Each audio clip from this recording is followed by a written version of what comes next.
crisis of the youth.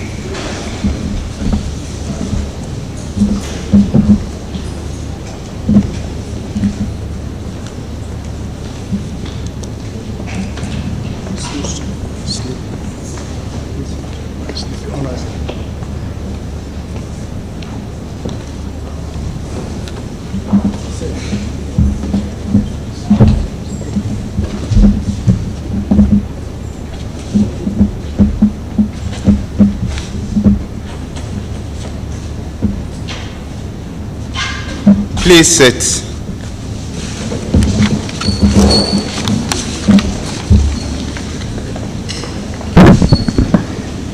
The President of the Ghana Academy of Arts and Sciences, Vice Presidents of the Academy, past Presidents of the Academy, past Vice Presidents of the Academy, Fellows of the Academy, students, ladies and gentlemen, this evening brings us to the second day of the 2018 GAAS Public Forum.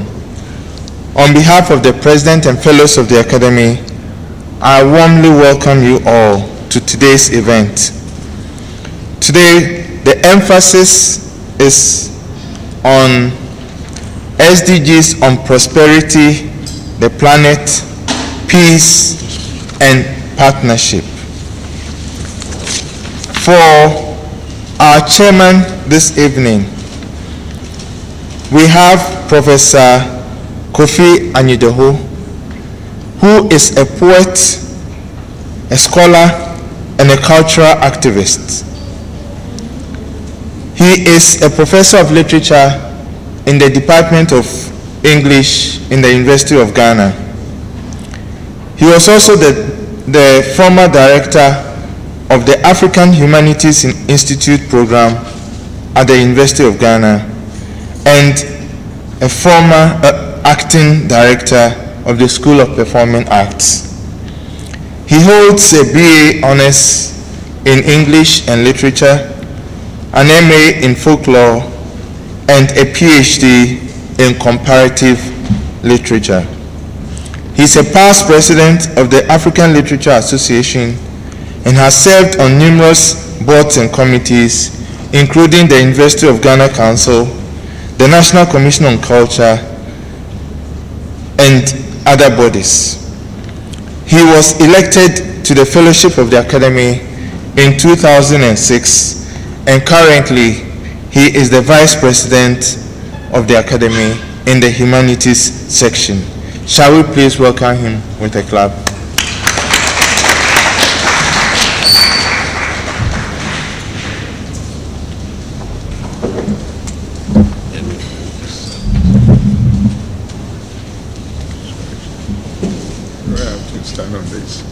Okay. It's all right. Yeah.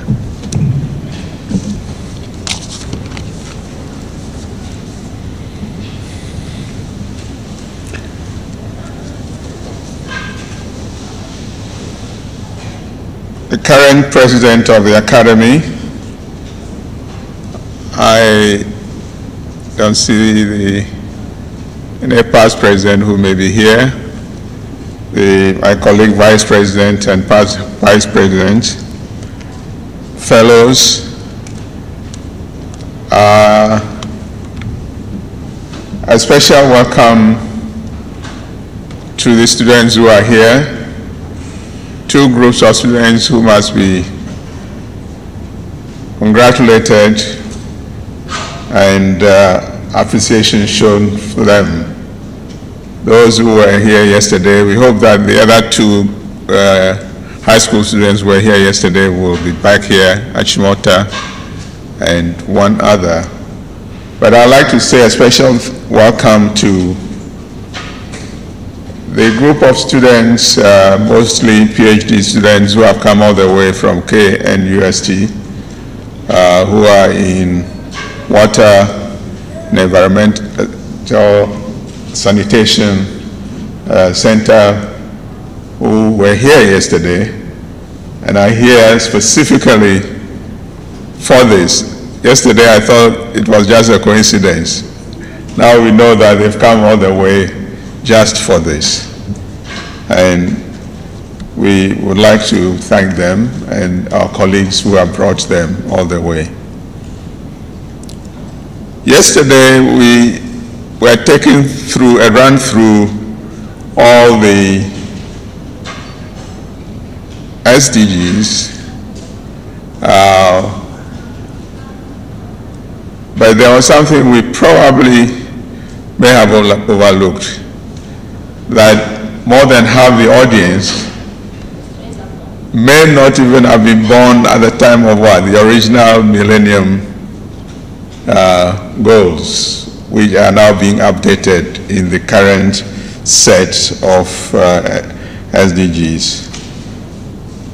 It is important that perhaps we keep that in mind, and maybe especially our speakers, so that we do not assume that they know where we are coming from.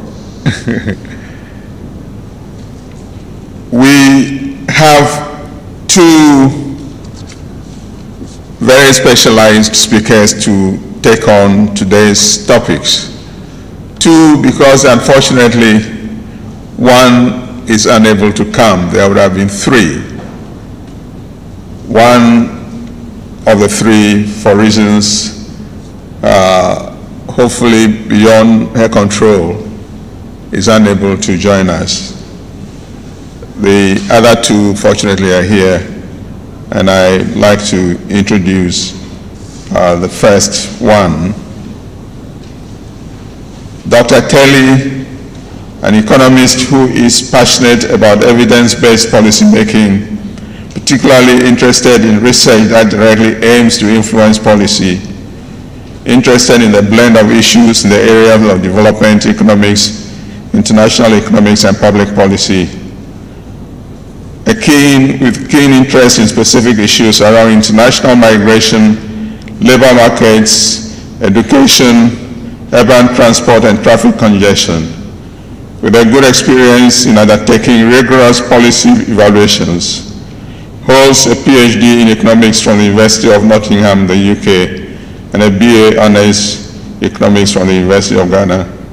Currently, the country economist, London School of Economics and Political Science, International Growth Center here in Ghana. He has held several teaching appointments, both locally and internationally. Dr. Telli, I am not sure you were here with us yesterday. You were, so you know that you are continuing a story we started yesterday and before yesterday. Welcome to the podium.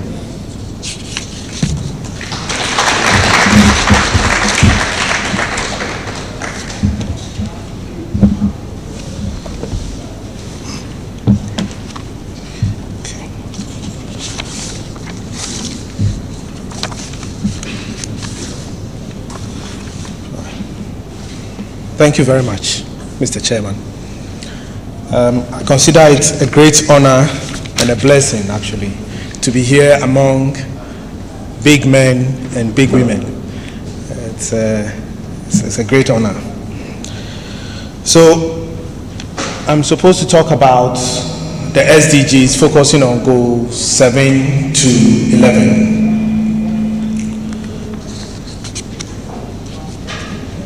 As we heard yesterday, the SDGs are a set of 17 goals and 169 targets that we have all signed up to globally.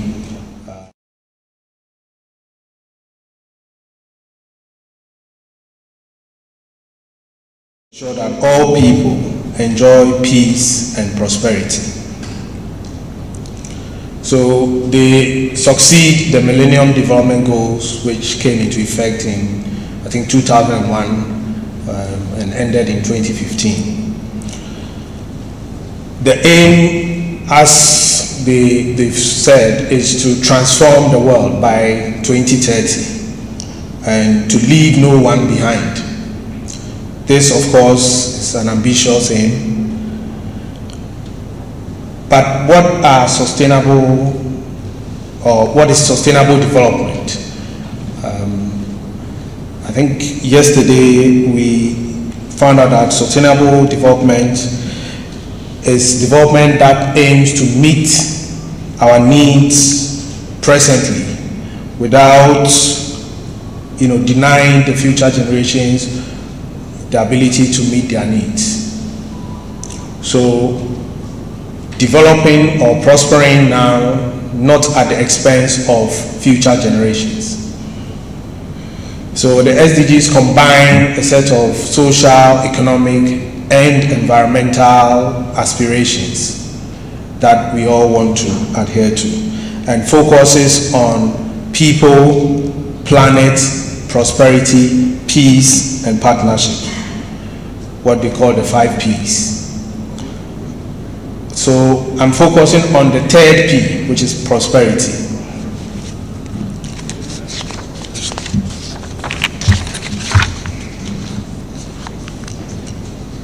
So I'm going to give quick highlights and details, a bit of details about the SDGs 7 to 11. Then I will focus my discussion on 2 questions, whether we find that there are too many, 17 goals, and are they too ambitious? So my discussion of these 5 goals will be around these questions. And then I will give a brief overview of Ghana's record on these 7 goals. Then I'll conclude with a few critical or risk factors that I think can jeopardize our achievement or our ability to achieve the goals. So as we saw yesterday, the 7 goals, goal 7 looks at affordable, clean. It has goal 9 is about industry, industrialization, innovation, and infrastructure. It brings 8 targets to try to achieve this goal.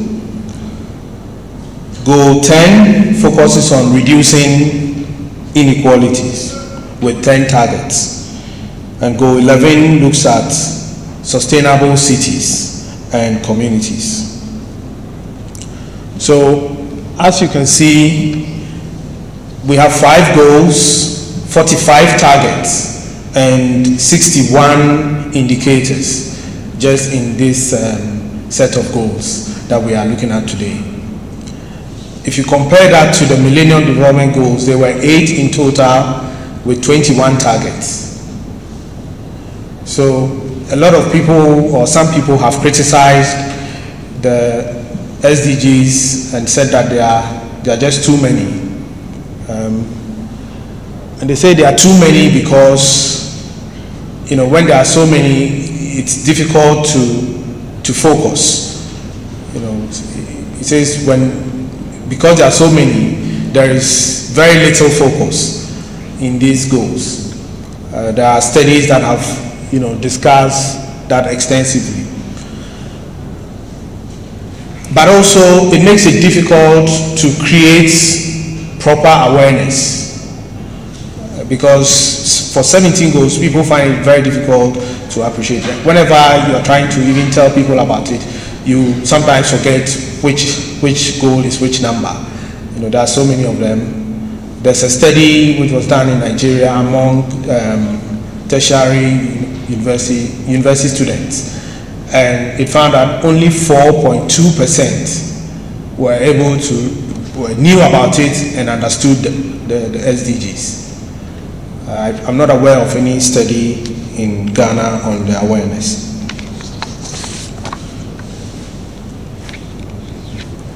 Okay, so there was even an article in The Economist magazine which called the SDGs stupid development goals. And the argument was that there are just too many, it's just like having no goals at all. But of course, I disagree with all those statements about the SDGs. They may seem many, but if you look carefully, and if you look at the program as well, the way they've structured them, it's one of the ways that we've tried to look at them, but it's mainly because they are highly integrated. They are so interconnected that you can't actually say, you know, because there are so many, it's difficult to focus or to choose which one to focus on. Because when you try to focus on each of them, you actually end up looking at some of the others. So they are around the 5 Ps. It's just one way to look at the interconnectedness among them. So people, prosperity, planet, peace, partnership.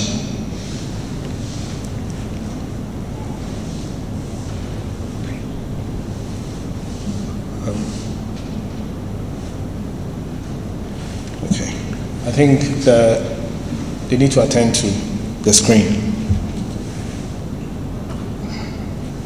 Thank you. Okay, so we all know what prosperity is, right? You know, every year at the end of the year, we wish people Merry Christmas and prosperous New Year. We have a professor of English here. Merriam-Webster defines it as the condition of being successful or thriving, especially economic well-being. I really like the Cambridge definition, which says the state of being successful and having lots of money. That's prosperous. So we are going to discuss these 5 SDGs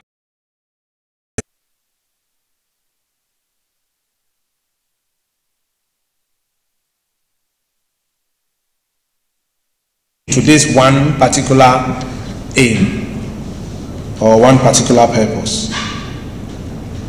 A prosperous nation is a nation experiencing significant economic growth. So the per capita income, the income that each person has or each person takes home is growing significantly and consistently, and it is inclusive. It is not a few people having millions of Ghana cedis and the rest having very little.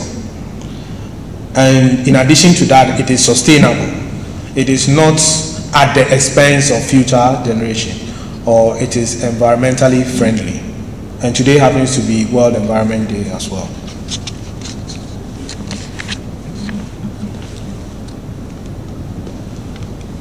Okay, so I'm going to discuss how all these 5 goals feed into this one theme: economic growth, sustainable, inclusive, and continuous growth. For theoretically, from the literature, from economics literature, we know that to have economic growth, which is sustained over a long period, you need a vibrant industry. You need to be industrialized. You need your manufacturing sector to be doing very well, and you need the other sectors that support the manufacturing sector to also be doing very well. So there needs to be, you know, a lot of production going on in the country. But for this to happen, you need reliable and affordable energy. You can't have factories or industries without access to, you know, reliable, and the reliable is underlined. You know, you can have electricity, but it must be reliable and affordable. Now, but if you want to have sustained growth, if you want that growth to be environmentally friendly, then the energy should also be clean.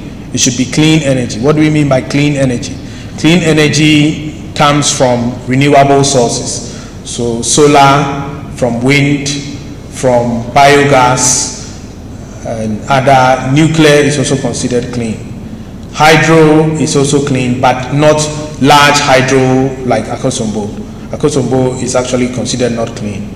Smaller hydros are viewed as clean energy. So you need energy which is affordable and reliable. It's always available for the firms to use. In addition to this, you need to have a productive human capital who are able to work. The human capital should be at the level that they can actually contribute meaningfully to these firms. And it includes both the workforce and the management of these firms. In addition to this, you need cities, vibrant cities, livable cities, where people can connect to these firms. People can connect to where the jobs are. They can, freely and easily move from one place to another to find jobs. In Ghana, we did a study that shows that if you use Trotro, your ability to access jobs is actually hampered. Those who use Trotro and want to travel just 1 hour to work are only 20% likely to be able to get to their jobs. So you need a transport system that is able to connect people and also connect the goods that are being produced to markets. So people need to, and increasingly cities are becoming competitive. You would have noticed that there are indices comparing Accra, Lagos, and a number of cities where you can actually go and see how good it is to live in Accra compared to, say, Lagos or London or any other city across the world. And people are beginning to choose jobs based on how comfortable or how enjoyable they find the cities that they live in. So with good cities, you are also able to retain the best human capital. So cities are relevant in feeding into this vibrant industrial growth. And then, of course, if you want the growth to be inclusive, you need to take deliberate steps to design social programs that take care of the vulnerable within the society. You need to improve your labor market efficiency, the ability of your labor market to allocate jobs to the right candidates, to the right people, and also to slice up jobs such that those who want to work just 4 hours and go and pick their children from school can actually do so. So an efficient labor market system that is able to connect the right people to the right jobs at the right time. So if you look, these are all the goals that we are talking about today. Goal 9, which is the industry and infrastructure. Goal 7, you need your energy. Goal 8, you need your human capital, productive human capital. Goal 11, you need your cities and sustainable communities. And then goal 10, you need to take a look at inequalities. This is just the same thing that I've tried to put in a pictorial form to give you a better idea of what I mean. So you move from sustainable or sustained, inclusive, and sustainable growth. So the growth must be sustained, it must be consistent, it must be continuous, and it must be significant. Because you can grow at 1% per annum, that's still growth.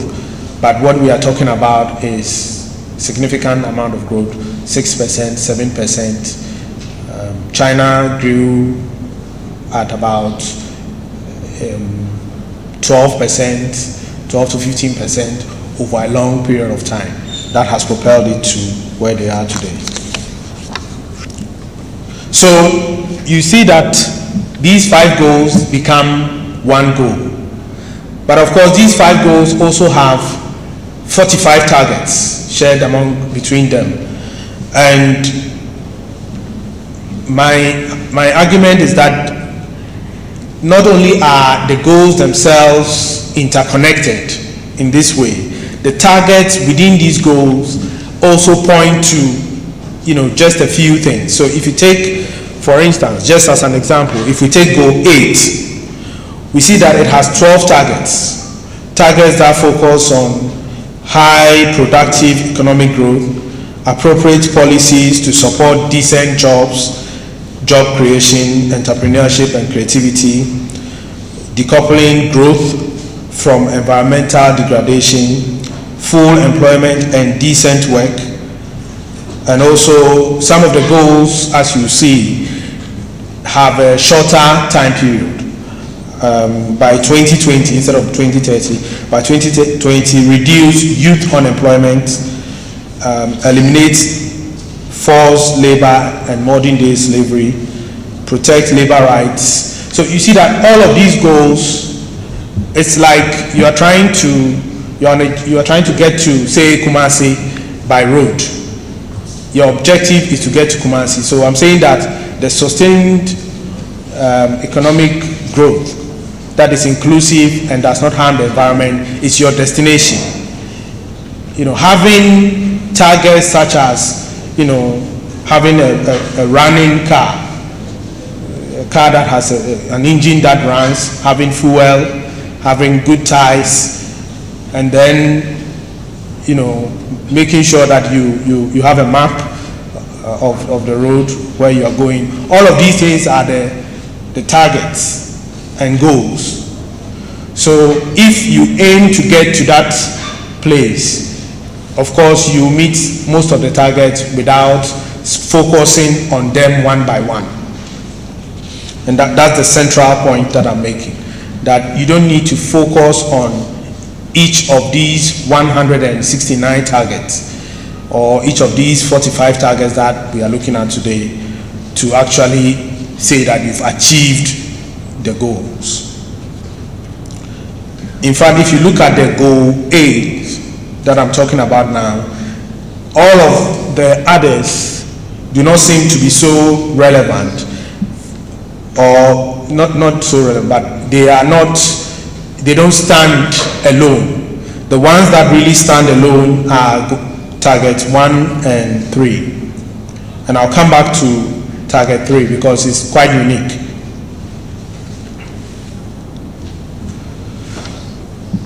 So my main point is that the SDGs may seem like a lot of goals, but we shouldn't look at them one by one and say, okay, I've achieved goal 1, now let me move to goal 2 or goal 3.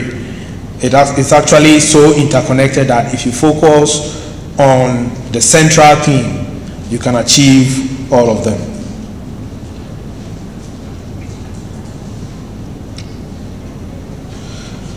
So the 5 goals that we've looked at basically focus on prosperity, which we know that is being successful and having lots of money.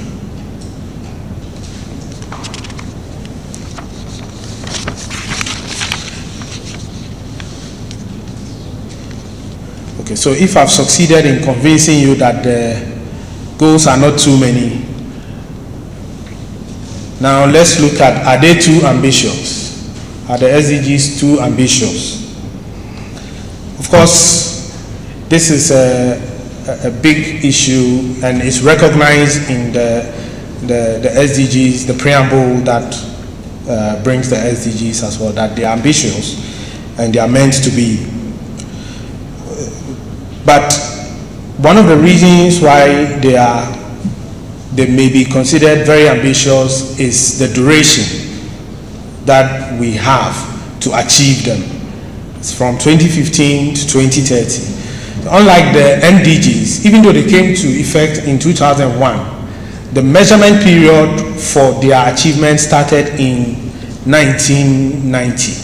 So they were looking at the data from 1990 to see whether you've halved poverty or you've achieved all the other goals that were in the MDGs. But this one, we actually have a shorter time than the MDGs.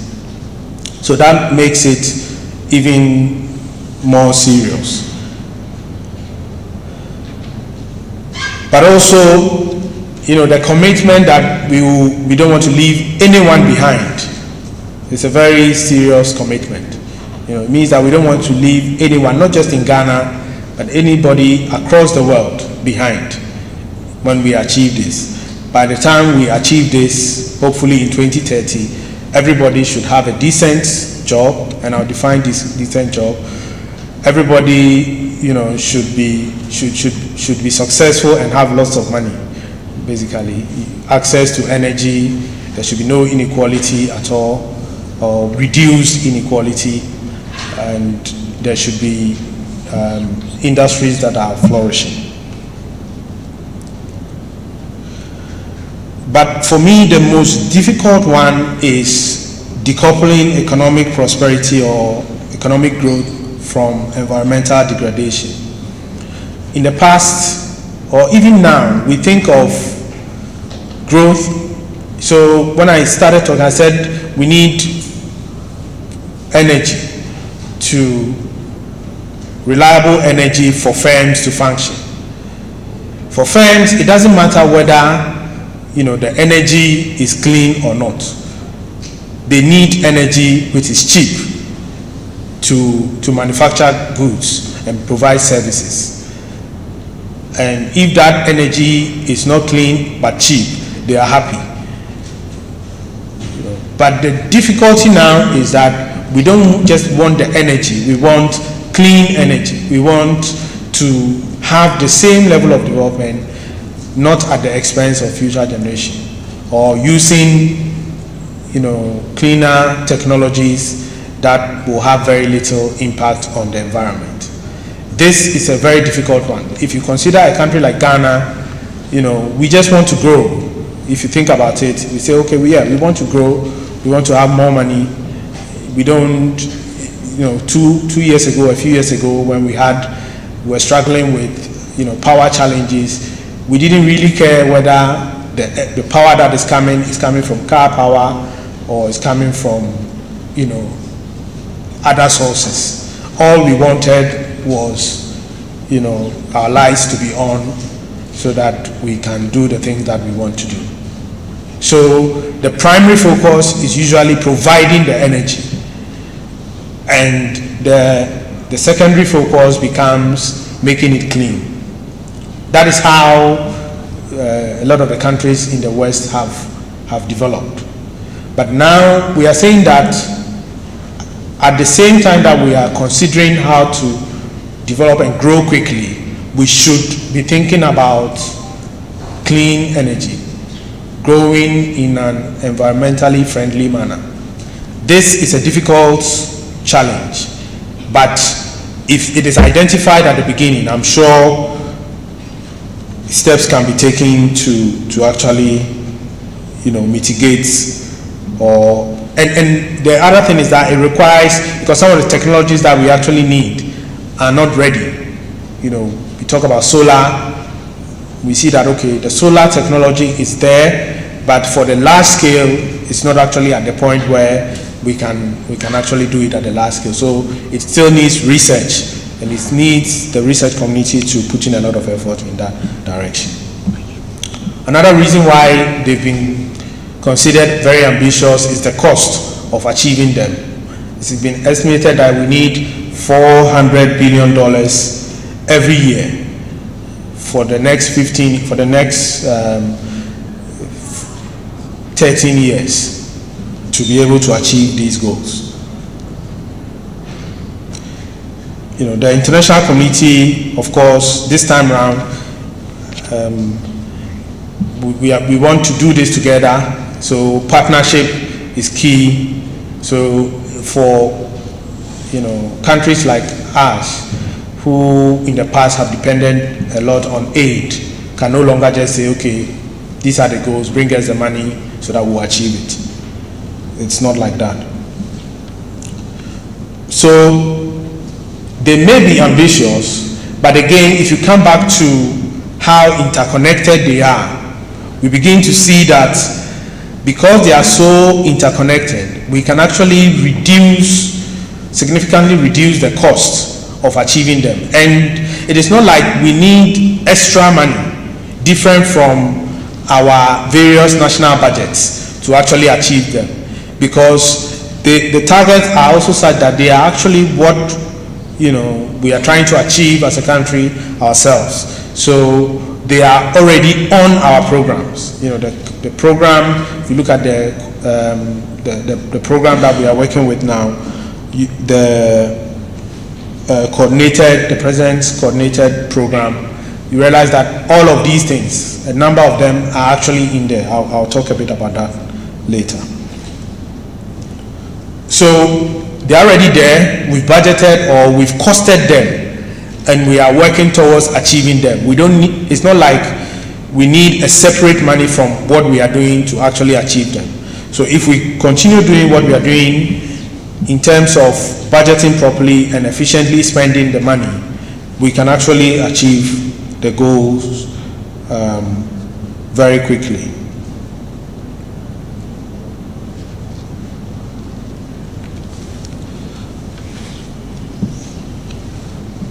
So it brings us to the question of whether, they are relevant at all for Ghana. And if you look at the Ghana Shared Growth and Development Agenda, which we started making in 2010. The first one was 2010, and we had the 2014 one, the GAAS 2. And then now we will be having another one. I think there's a new one that's starting soon. So all of these already had a number of the goals. So you can actually say that we started working towards the goal before they were drafted or negotiated and adopted. All of them, or at least most of them, were already on our books and we're working towards them.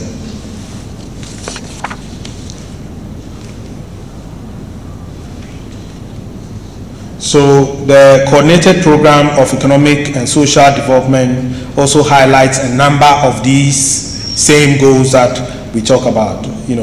Build a prosperous country, create opportunities for all Ghanaians, safeguarding the natural environment and ensuring a resilient built environment, maintaining a stable and united, safe country.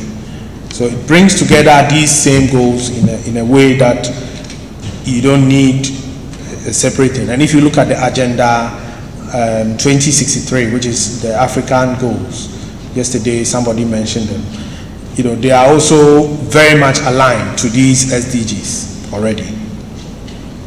For instance, Ghana already aims to grow at about 7% per year up to 2024. Sorry, 7.2%. And goal 8.1, target 1, actually prescribes or recommends 7%. So already we are aiming higher than what is in the goal. And we have a number of anchors to help us get to those goals. Revitalizing the economy, transforming agriculture and industry, this is goal 9.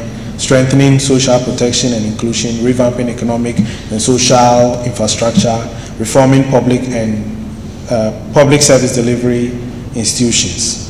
So these all contribute to the goals. So the last one, for instance, contributes to reducing inequality, because if you design social programs, you need an efficient public service delivery system to be able to take that to the right people. So over the past 30 years, Ghana has been doing very well when it comes to just economic growth.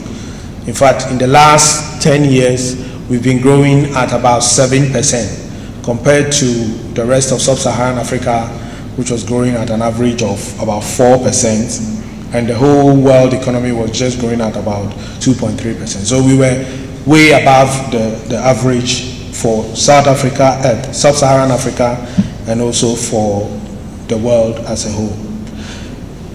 And of course, this long period of stable average growth has contributed to our achievement of the millennium, some of the Millennium Development Goals, especially target 1 of Goal 1. or target A of goal 1, which is halving poverty. We did achieve that, partly because of this growth that we've been experiencing. However, the growth has not been inclusive. You'd all notice that unemployment has been increasing in spite of the economy growing. In 2011, Ghana was one of the fastest countries that grew in terms of growth in the world. And yet, if you look, I'll show you the unemployment figures, we were still not doing well. It didn't reflect at all in unemployment. It's because the growth that we were having, or we are having, has been in a few sectors that are not sectors that typically employ a lot of people. So in the mining, in oil, and in a few other sectors, in service sectors. And also, the other reason is that it's also largely in the informal sector, which employs very few people. You know, if you look at the businesses, the informal businesses, they are usually, 3 people, 4 people, small businesses. They don't employ a lot of people, and they don't grow very fast. In fact, the informal sector has been growing in Ghana over a long period of time. If you look at the GLSS, the share of people employed in the informal sector was about 80.5% in 1988. By 2003, it has increased to 88%. So we should be expecting that the informal sector should be reducing. But because this growth is not inclusive, it's not bringing in everybody and providing decent jobs, the informal sector, or the share of people employed in the informal sector, is rather increasing.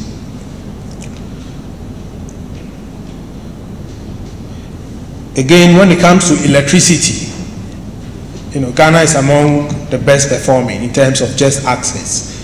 We've had a rural electrification program for many years, and they've actually done well to extend electricity to most parts of the country. In fact, at the moment, we are covering nearly 80% of the country. The issues now are making it more reliable and also affordable, especially for industry. Affordability is still a huge issue. In Ghana, residential users of electricity pay a lower tariff than industrial, and it's the opposite for a number of countries. We may want to start thinking about how to change that. The other issue is also renewable. Currently, we have less than 2% renewables in our energy mix, which is, far less than our own target from the Energy Commission.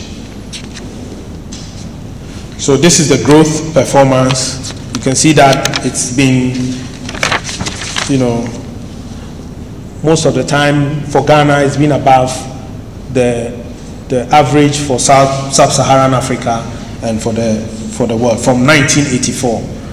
After the crisis period, we had an IMF program and then subsequently a World Bank program that contributed to, restoring macroeconomic stability and then putting us on a different path. And we've been on that path for a long time. If you look at the unemployment figures, youth unemployment is very high currently at 11.5%. These are just general numbers. If you look at youth unemployment in urban areas, it's much higher. It goes to about 38%,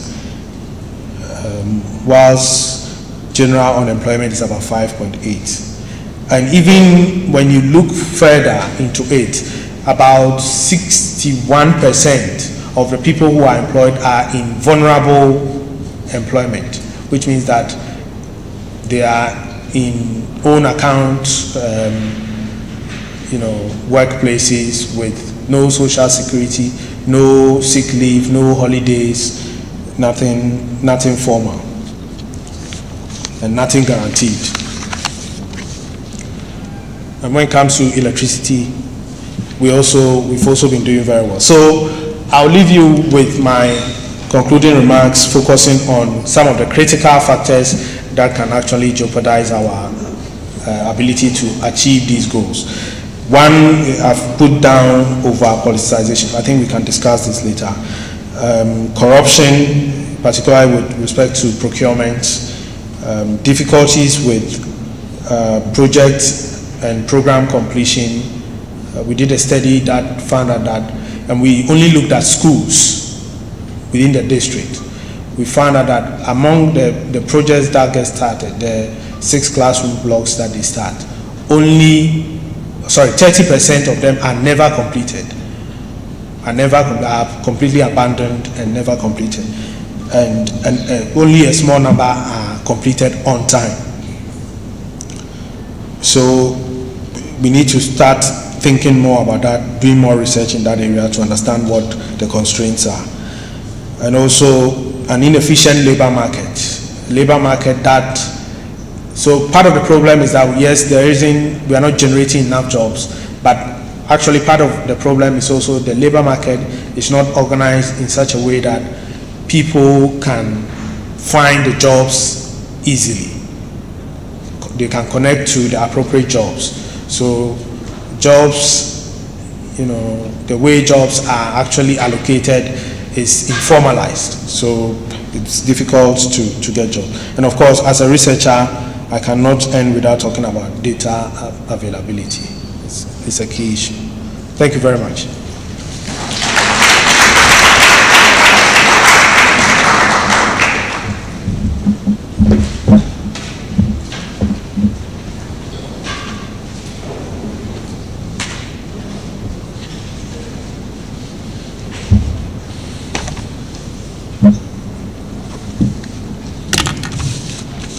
Please join me again in thanking Dr. Telli for the presentation.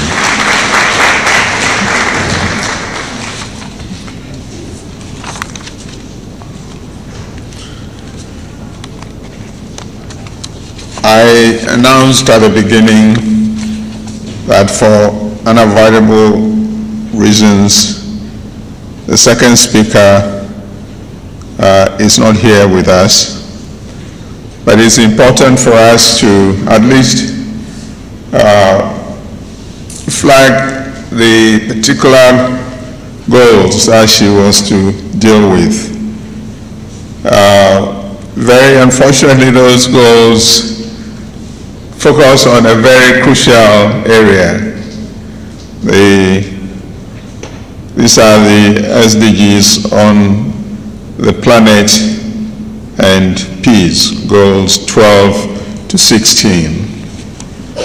Not just for the students, but for those of us who are also perhaps not entirely sure what the various goals are and their targets. At least a listing would help. Goal 12, responsible consumption. And that calls on us to ensure sustainable consumption and production patterns. Goal 13 calls for climate action, calls on us to take urgent action to combat climate change and its impact. 14 draws our attention particularly to life below water. We may not think of it very much, but perhaps it is very likely that life below water is as busy, as active, and as helpful, but also with its problems like life above water, which is goal 15. We all know that a great deal of our food, certainly fish stock and other things, come from that life below water. Life on land, by which we must protect, restore, and promote sustainable use of terrestrial ecosystems, sustainably manage forests, combat desertification, and halt the reverse land degradation, and halt biodiversity loss.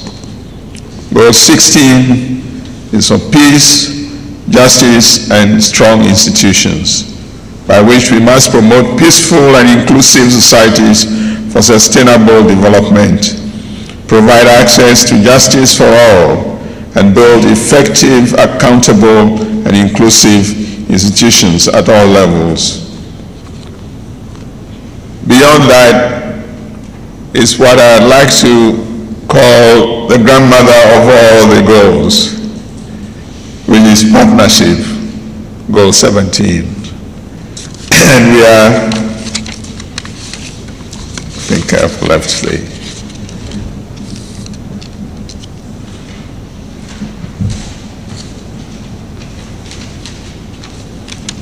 we are particularly fortunate to have somebody with the required background to take us through goal 17, Ms. Gladys Ghartey, who joined the Ministry of Finance in August 1996 and is currently a Chief Economic Officer and Head of the United Nations System Unit at the Ministry. As Head of the UN System Unit, her core responsibility is to ensure that all UN system-related development interventions are aligned to the policy priorities of government. She coordinates and oversees the preparation, appraisal, agreement, and implementation of development interventions and programs of the 21 UN agencies operating in the country. Ms. Ghartey is also a member of several boards and advisory groups that lead the development and reformation of international development interventions in country and at the global level. She is a product of this then School of Administration, now University of Ghana Business School, and holds a master's degree in international affairs, majoring in economic policy management from Columbia University in the city of New York. Ms. Ghartey, welcome to the podium.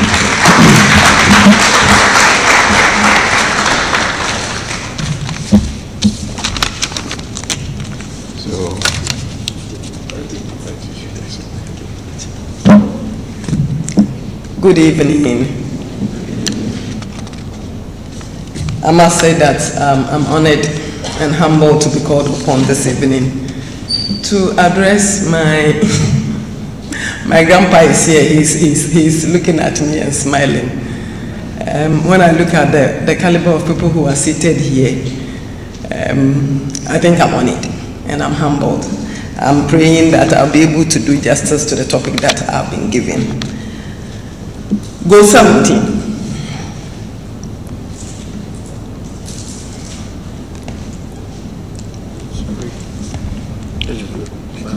And then there's a pointer. Okay, there's the back. Yeah. Prof said is the grandmother of all the goals. So what do I have to tell you about the goal 17? My presentation is a very brief one. We will look at a little bit of introduction, and I'm happy the way the MC introduced the topic that normally when we are doing these papers, we assume that whoever picks it has not listened to what happened yesterday. So a little bit of introduction. We won't go through the details about the SDGs and basically the Christian names you have given them and why so. We will look at the main means of implementation, the partnerships we are talking about, and then I'll conclude. Okay. These are the goals, 17 of them. I'm sure yesterday you heard about them, you have seen them in various forms. I don't intend to go through all of them. In fact, Dr. Telli has told us about 5, 6 of them. I am going to concentrate on the last one, the partnerships, and you will see the rings. And I will advise that each ring that you see, assume that your group or your family or your constituency represent one of the groups. Thank you very much, Prof. So we know the SDGs, together with the target indicators and the main means of implementation, we have christened them the Agenda 2030 for Sustainable Development. We know that there are a total of 169 targets and about 244 distinctive global indicators. We have heard, I believe, since yesterday that the goals or the total agenda is looking at the three main pillars: economic, social, and environmental. We have heard again that the goals are very ambitious. But normally when I introduce the word ambitious, I'm comfortable to add, but they are doable, they are achievable. They are transformative because the 2030 development agenda is not looking at the superficial solutions. It is going into the root causes of consumption patterns and production patterns that have not been sustainable and which have not been able to help the global world to develop. So we say that they are transformative. We have heard about the 5 Ps. They are there. I am going to talk about the last one, which is the partnerships, and again with the pledge to leave no one behind. We are saying that the SDGs are people-centered. You and I are all there. We are focusing on mobilizing of resources, and that is why we have the 2 main means of implementation. We will go into details and then we will know what these 2 main means of implementations are. So that is by way of introduction. Now, I have been called upon to speak on the Goal 17, Partners for the Goals.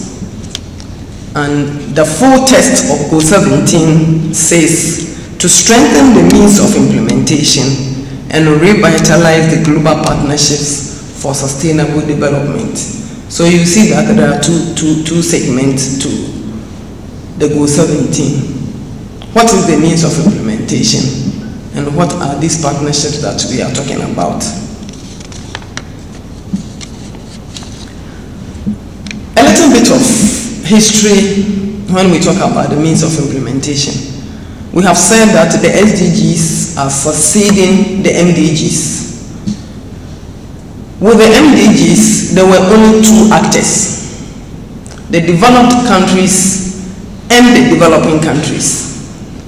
And the main premise on which the MDGs were situated was that the developed countries were going to contribute financially for the emerging economies as much as possible to halve poverty or to reduce poverty substantially.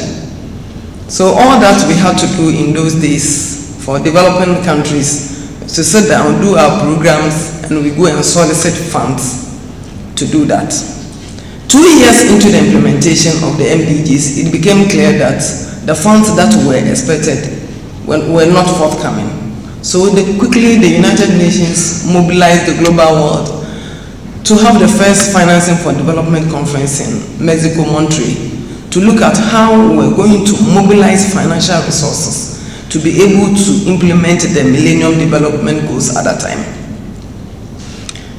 Some commitments came up. It was at that meeting in Montreal in 2002 that the developed countries committed to contributing 0.7% of their gross national incomes through ODE, Official Development Assistance, to help developing economies to implement the MDGs at that time. 4 years after that, that is 2008, 6 years after that, it was still clear that the funds were not coming. So they went to Doha again to look at the reason why. And that was when it became apparent that, look, these developed countries, they themselves were having serious challenges. Global financial crisis, the economic crunches, fiscal spaces that were not allowed, the migration issues. So simply put, the ODA that the developing economies expected to be able to implement successfully the MDGs did not come in the quantities we expected. So, with the onset of the SDGs, as soon as we started discussing the SDGs, member countries of the United Nations said, look, with this time around, we are not going to sit down for us to be caught unawares. So yes, we are discussing the goals, but we should also discuss where we are going to get the money, the funds needed. So in Ghana parlance, we would have said that Nasikano Wahin. So this time, we didn't wait to start implementing the SDGs before we asked Nasikano Wahin. Once we were doing the goals and the targets, we were asking at the same time, where are we going to get the funds to be able to implement this ambitious, transformative agenda that seeks to leave no one behind. 18 months of discussions, that is what led to two main means of implementation. And when we say the means of implementation, we are talking about a set of financial tenets through which member countries will have to sit down and then decide out of them how they are going to raise funds. So you will see that unlike the MDGs where ODA was the main means of implementation, under the SDGs we have two main means of implementation. One, which was adopted after major consultations in Addis Ababa in July 2015, which we call the Addis Ababa Action Agenda. Normally we say the quadruple A, 4 A's. And then later on in the same year, December 2015, member countries in Paris also adopted the Paris Agreement on climate change. I'll take you through the main means of implementation, which is the Addis Ababa Action Agenda. And there are 7 tenets or focal areas.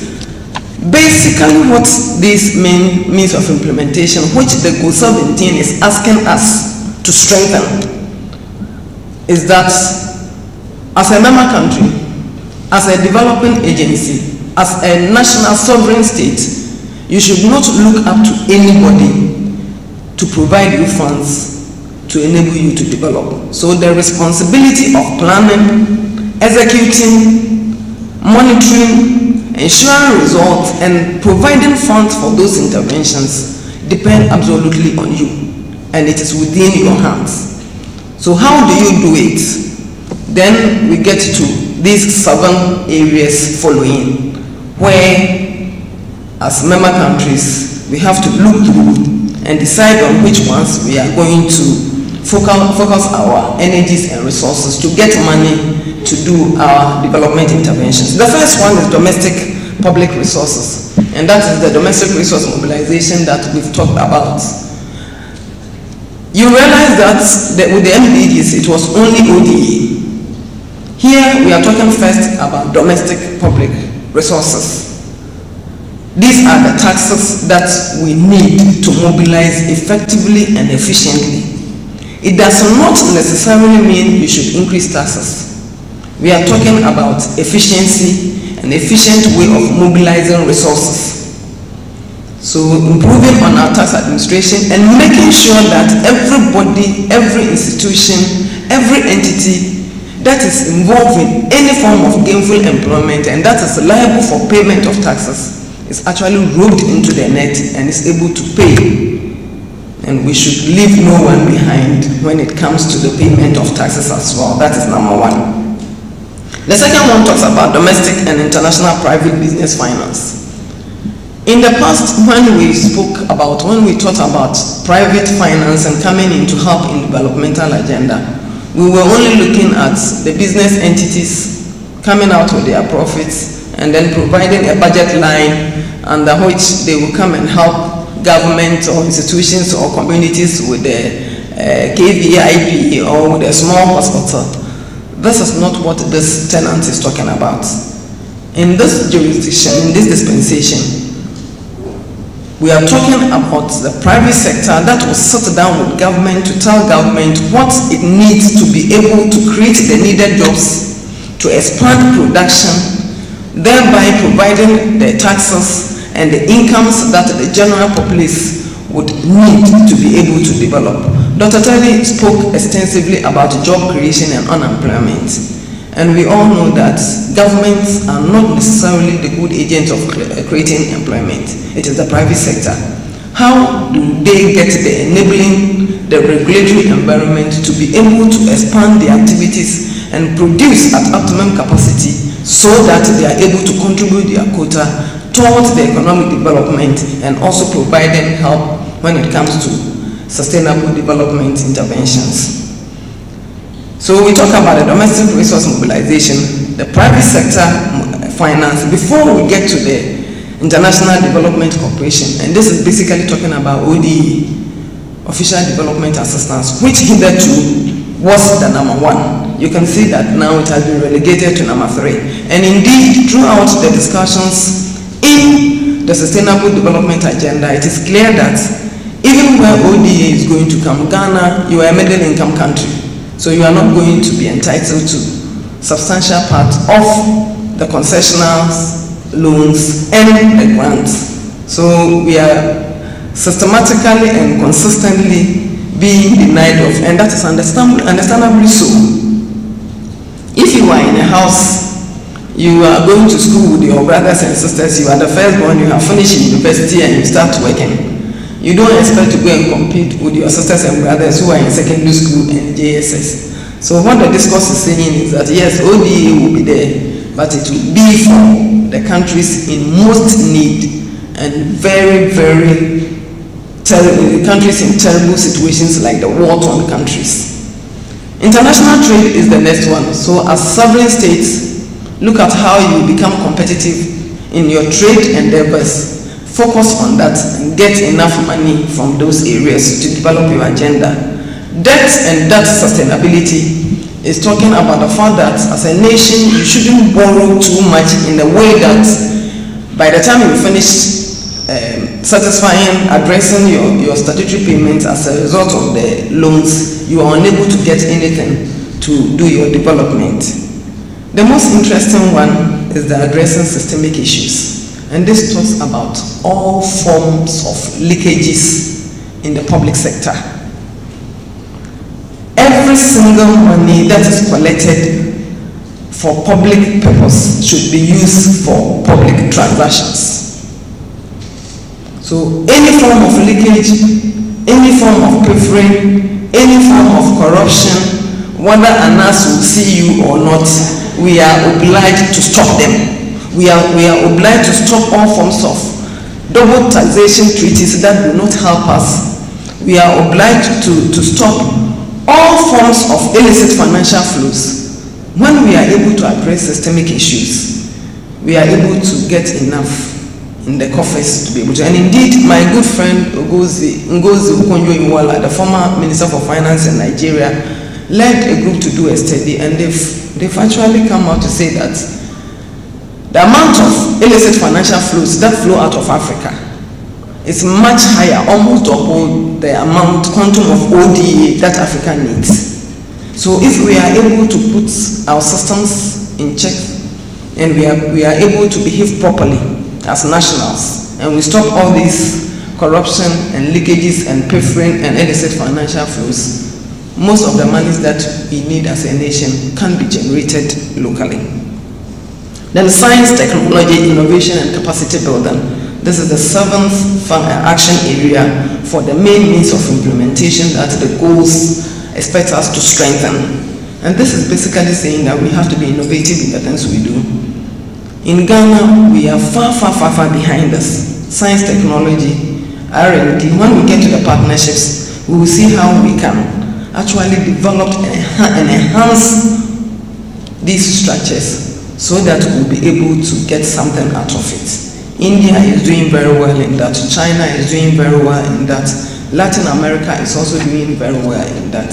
So what the main means of implementation that we are expected to strengthen is telling us is that as a sovereign state, yes, it develops sustainably, but the responsibility to mobilize resources is in your hands. And I'm happy to say from where I work at the Ministry of Finance that the present government has put emphasis on the first 2 of the 7 action areas, the domestic resource mobilization and the international and private domestic business sectors. And when we put these 2 together, the way we intend to manage the partnership so that Ghana will be on its own when it comes to funds for development is what we have christened the Ghana Beyond Aid.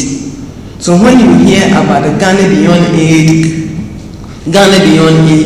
it's nothing more than Ghana saying that yes, we have signed on to the SDGs and the means of implementation, and we, for the first 5 years of this government, the government says we are emphasizing on A and B of the main means of implementation. The others will come in to support.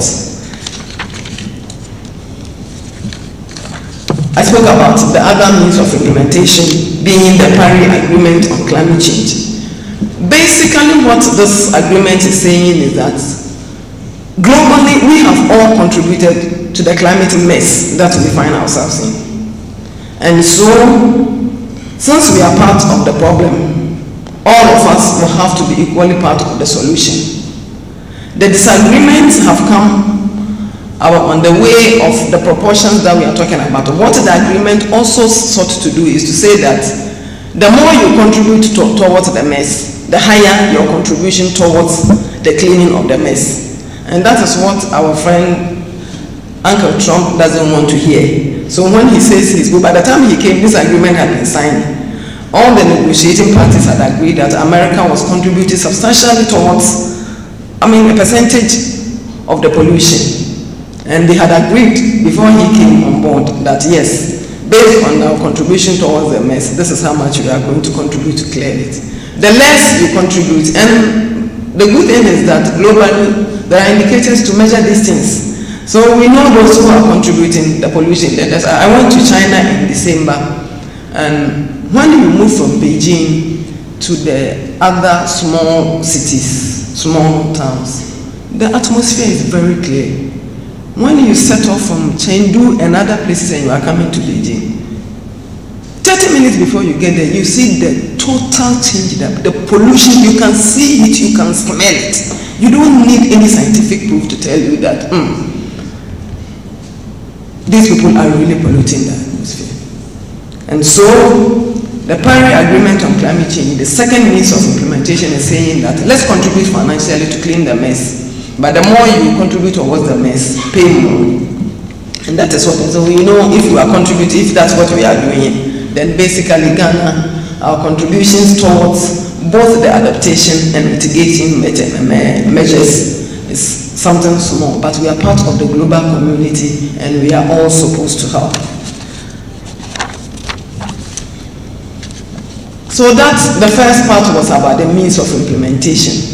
Basically, if you forget everything that I've said about the means of implementation, take home and tell everybody that going forward, we don't have to depend on anybody for our financial resources.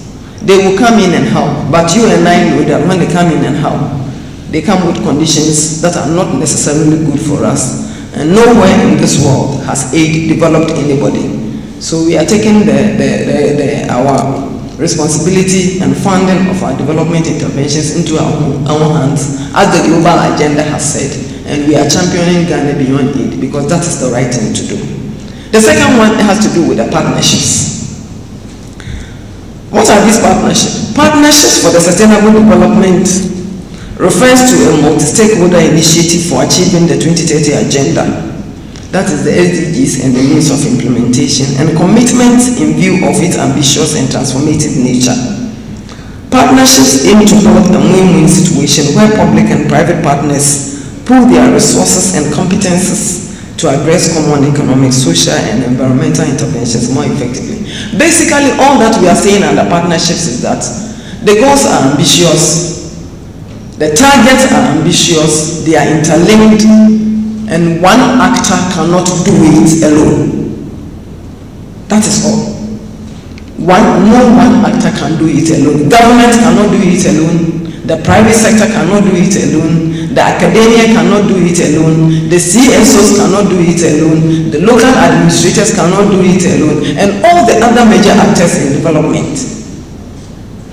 If one actor cannot do it alone, then all that it means is that when we pool our resources together, we will be able to do it.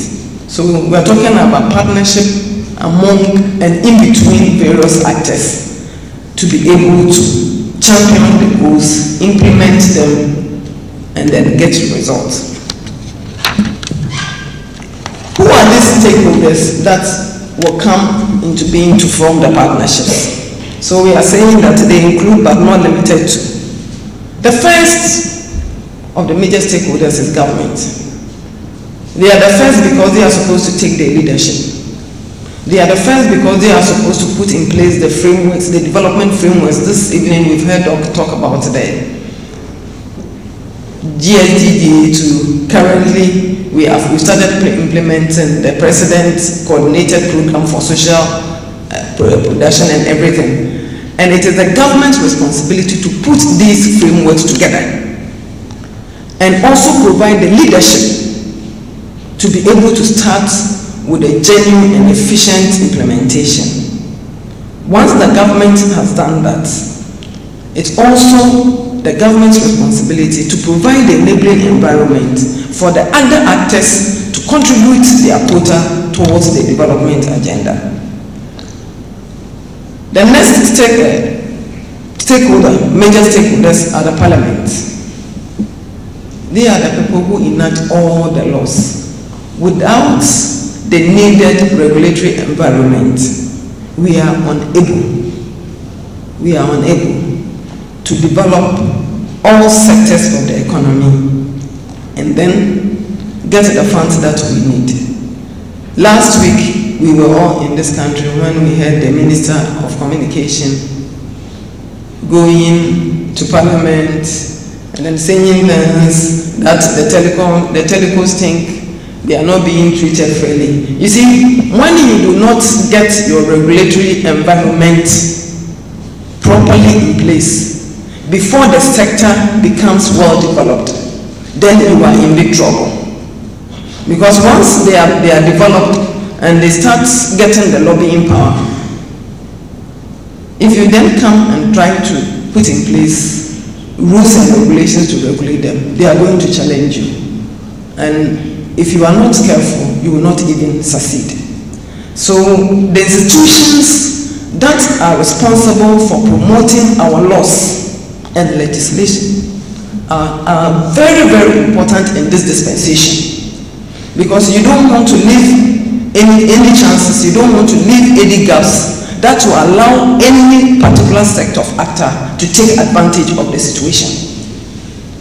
And we need to empower and to resource our parliament with the right people and the right systems. And the emphasis is on the right people.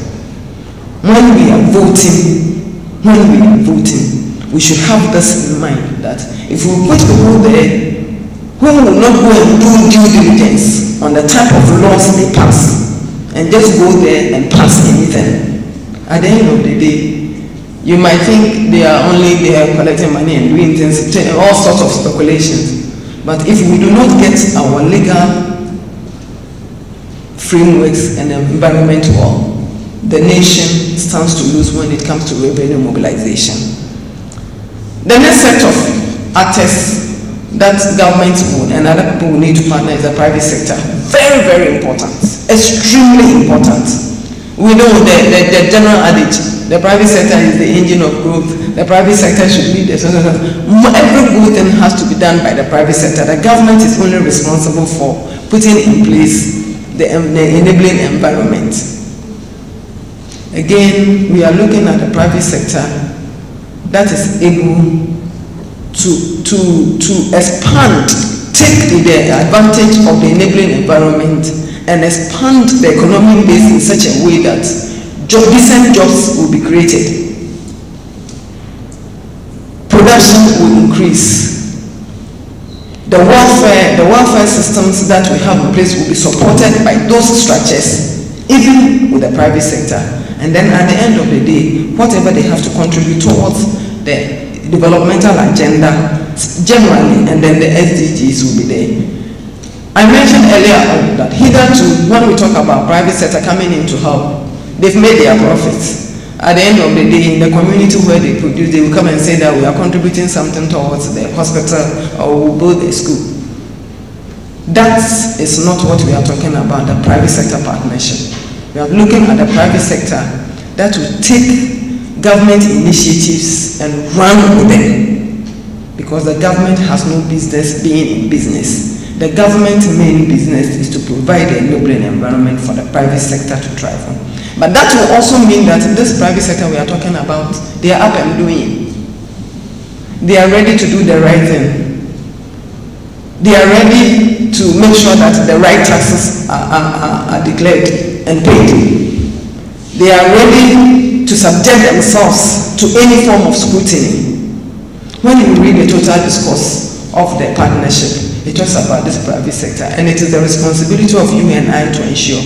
Because as we sit down here, we are either in government, we are in the private sector, we belong to CSO or one of the actors. But what we are saying is that the private sector is the key, and we need to provide them with the environment, and they themselves will have to take advantage of the environment and seek to grow faster so that they will help us to implement the sustainable development goals. The next set of stakeholders, our very good friends, CSOs. Do we have any CSOs here? Representatives here? CSOs, both domestic and international. Before the SDGs came into being, all that we knew about the CSOs is that they are policemen for everybody else apart from themselves. But this type of stakeholder consultation and the partnerships we are talking about, we are looking at the CSOs that will provide the watchdog role and also they themselves subject themselves to the scrutiny that we all are looking for. And we are looking at CSOs that will take advantage. They will be conversant with the domestic issues so much that whatever they are doing, whatever they are saying is domesticated, put in domestic content, so that at the end of the day, the countries in which they operate are going to benefit. We don't want the CSOs who will come with foreign ideas and come and propagate it on us. One of the things that we have seen as we started implementing the SDGs is that when we spoke about leaving no one behind, this phrase has been overstretched that this is what is bringing on board this whole idea about gay and lesbian thing. That they are also part of the people who should not be left behind. So those of us who are here and entering into international agreements, we have to be very careful. And they are using all sorts of names and acronyms, leaving no one behind, higher human rights, sexual orientation. And part of the funds they are coming in, the little funds they are bringing in, they are setting some aside to do those things. And some of these things are being championed by CSOs. We are looking at win-win partnerships, value addition partnerships, the partnerships that will make sure that you who are bringing in your funds, you will win, you who are coming in with your technical assistance, you will win, and the nation in which you are coming to work will also win. We are not looking for partnerships that will come and destroy our systems and leave it for us to repair it and then go away with all the funds. So the CSOs are critical here, but they should continue to do their watchdog activities. They should continue to provide the social accountability issues at the local level, but they themselves should also be transparent so that we will all come together and behave in a win-win situation. The academia is the next set. And when we talk about academia, the current discourse is that we have to look at the science policy interface. Throughout the discussions, it came out clearly that the academia did not trust government. The government too did not trust that when we do our research and development, one, you don't give us enough money to do research and development.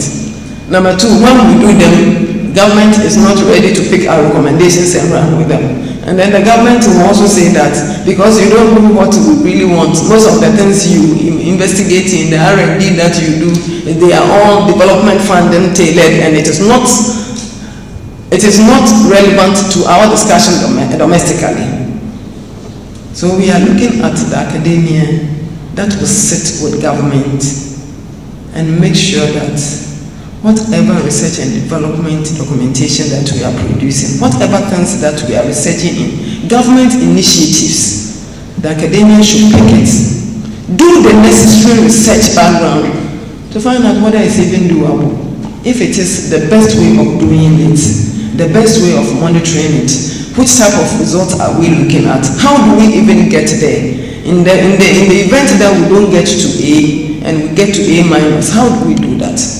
And the academia has a big role to play when it comes to the implementation of the SDGs. If you look at the goal 9 that we talked about, don't spoke about from the III, infrastructure, innovation, and industrialization, it's seriously undergirded by the work that the academia will do.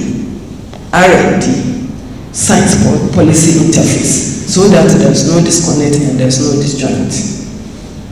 Local government authorities, most of the time, we sit in Accra and we plan and we design projects and we fund projects and go and dump it on them. And when we do that, one, we do not even build their capacity, they don't even have the confidence. So what the SDGs is saying is that if the interventions are going to benefit the people who need it most, one, they should have a say in the design, the identification, how they are going to even implement it. And this morning I was teaching at a place and I was citing an example that in 2005, we went throughout the country inspecting projects that we had done, and then at that time under the UN year of microfinance. We went to a community in the north, and even though World Bank facility had been taken to build markets for them, these people were still selling on tables in front of their houses. They were not going to the markets, and we didn't understand why. So we managed to talk to some of them. And the men who came around for our focal group discussion told us that in that community, buildings that are built in circles are for their gods. So when you do market structures and you put them in circular shape, they take them as shrines and they will not feel comfortable to go and sell there.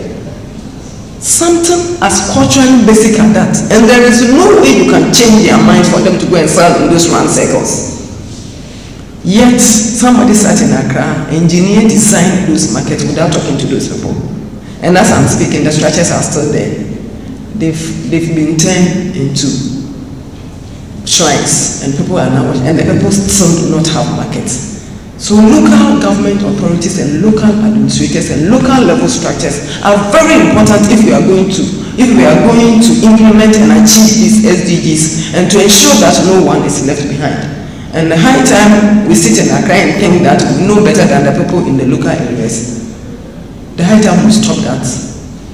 The better for all of us. Otherwise, we keep developing projects and interventions that at the end of the day will not be able to benefit anybody. So, Goal 17, the means of implementation, strengthening them, and revitalizing the partnerships. And we use the word revitalize in this case because in the MDG area, the Goal 8, which sought to address the partnership issues, basically said develop partnerships. At that time, we were then developing. After 15 years of MDGs, the understanding is that the development phase is done. Now, we need to put in energy. We need to revolutionize it. We need to energize it. We need to make it more robust and resilient. So we talk about no one actor can do it alone, as I told you. Once you talk about partnership, the basic underlying principle is that the goals are ambitious, they are transformative, they are gargantuan, they are so high that no one actor can do it alone. Responsibility on goals to lead development effort, that's the provisions, policies, and leadership. This is on government. Other actors come out to support when the government is leading. And whenever we enter into any form of partnership, we are looking at a win-win situation. If you enter into any partnership that will not bring you any gains, don't do it. And I keep saying that as a development cooperation specialist, sometimes the type of agreement and interventions that our DPs come, we should look into their face and tell them that if these are your conditions, take your money. We are better off sometimes than accepting anything that comes to our table for them to come and waste our time and then use our country to train their national service persons who at the end of the day will parade around as specialists. And we are talking about value addition partnerships. if the Sustainable Development Goals, ambitious as they are, will be achieved. You cannot do it alone. But any partnership you enter into between the actors or among the actors, we should make sure that they are adding value. And this value we should be able to measure them and quantify them and measure them. And when they are not coming up anywhere close to the costs of entering into those partnerships, we should be able to say that no, this is not in our interest and we do not need it. Thank you very much for your attention.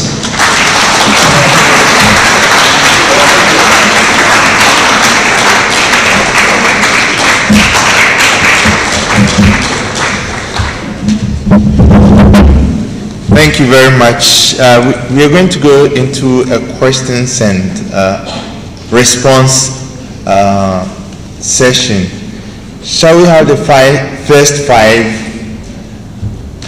Yes, the student at the back. Okay. Be bold.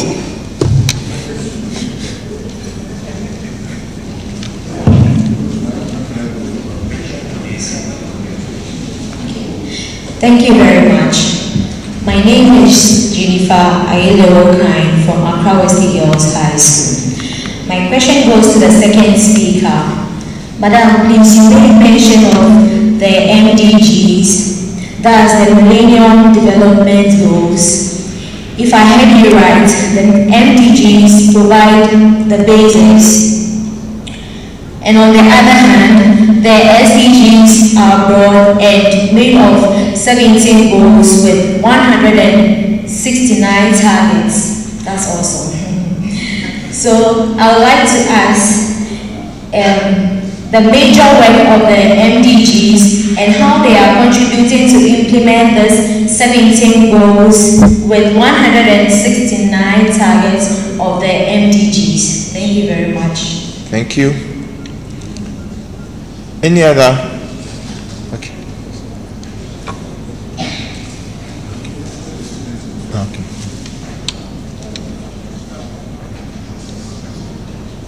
Thank you.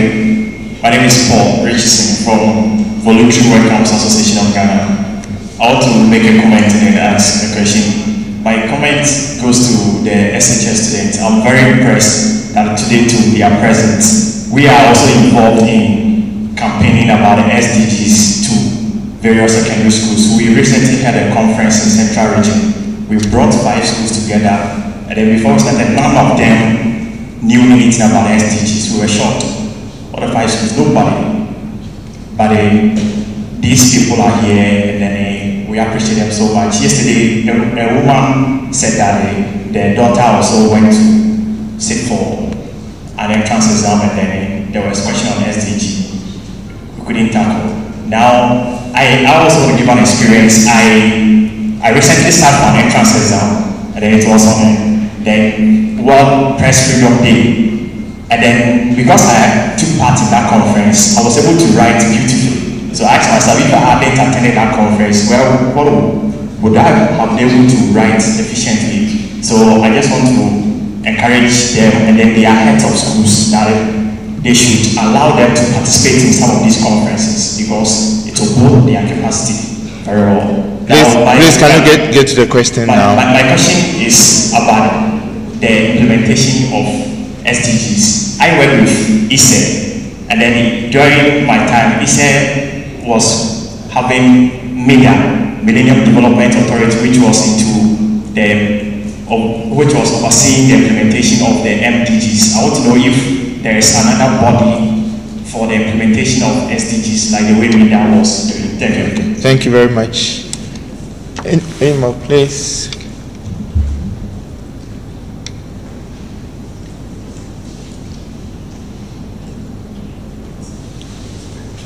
My name is Dr. Dolores Obo.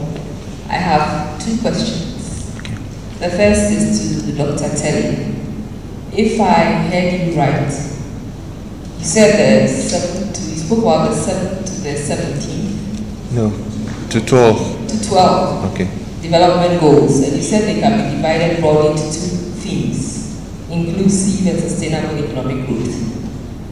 And you spoke a lot about energy.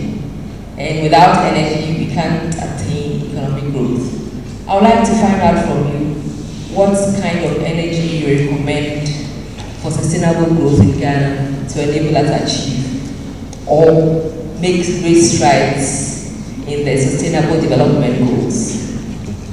That's my first question. The second one is about the means of implementation. Thank you very much. I did some research in the communities about how to empower local communities in areas where the extractive industries. And as you rightly said, the local governments have, should I say, some power in terms of theoretical power because they are not equipped to implement.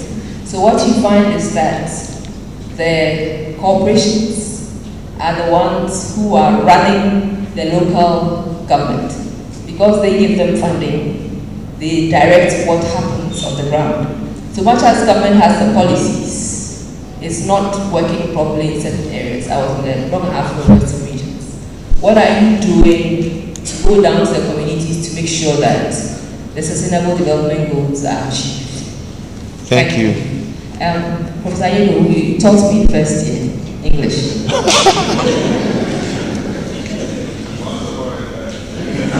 The blessings of a teacher. Do we have any more? Last one. Then the second round. Okay. Yes. My name is Maoli Kwame from Africa Education. My question is, as a country, we have these sustainable development goals that we all want to achieve. But I want to ask if it's just a goal that we talk about or is a goal binding on every government that comes to power. Thank you. Thank you very much. Over to you, Joe Latte. You want to do it?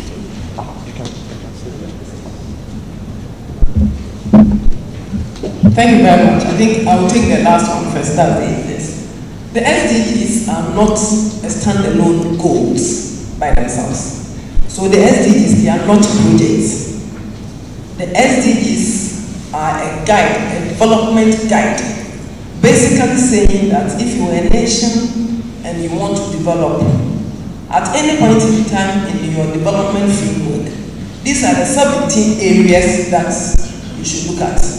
If you don't do that and you don't go according to this guide, you will have the activities and a political party coming to say that, as for me, I want to do only roads, so infrastructure, then go 9. In that case, agriculture is going to be relegated to the background.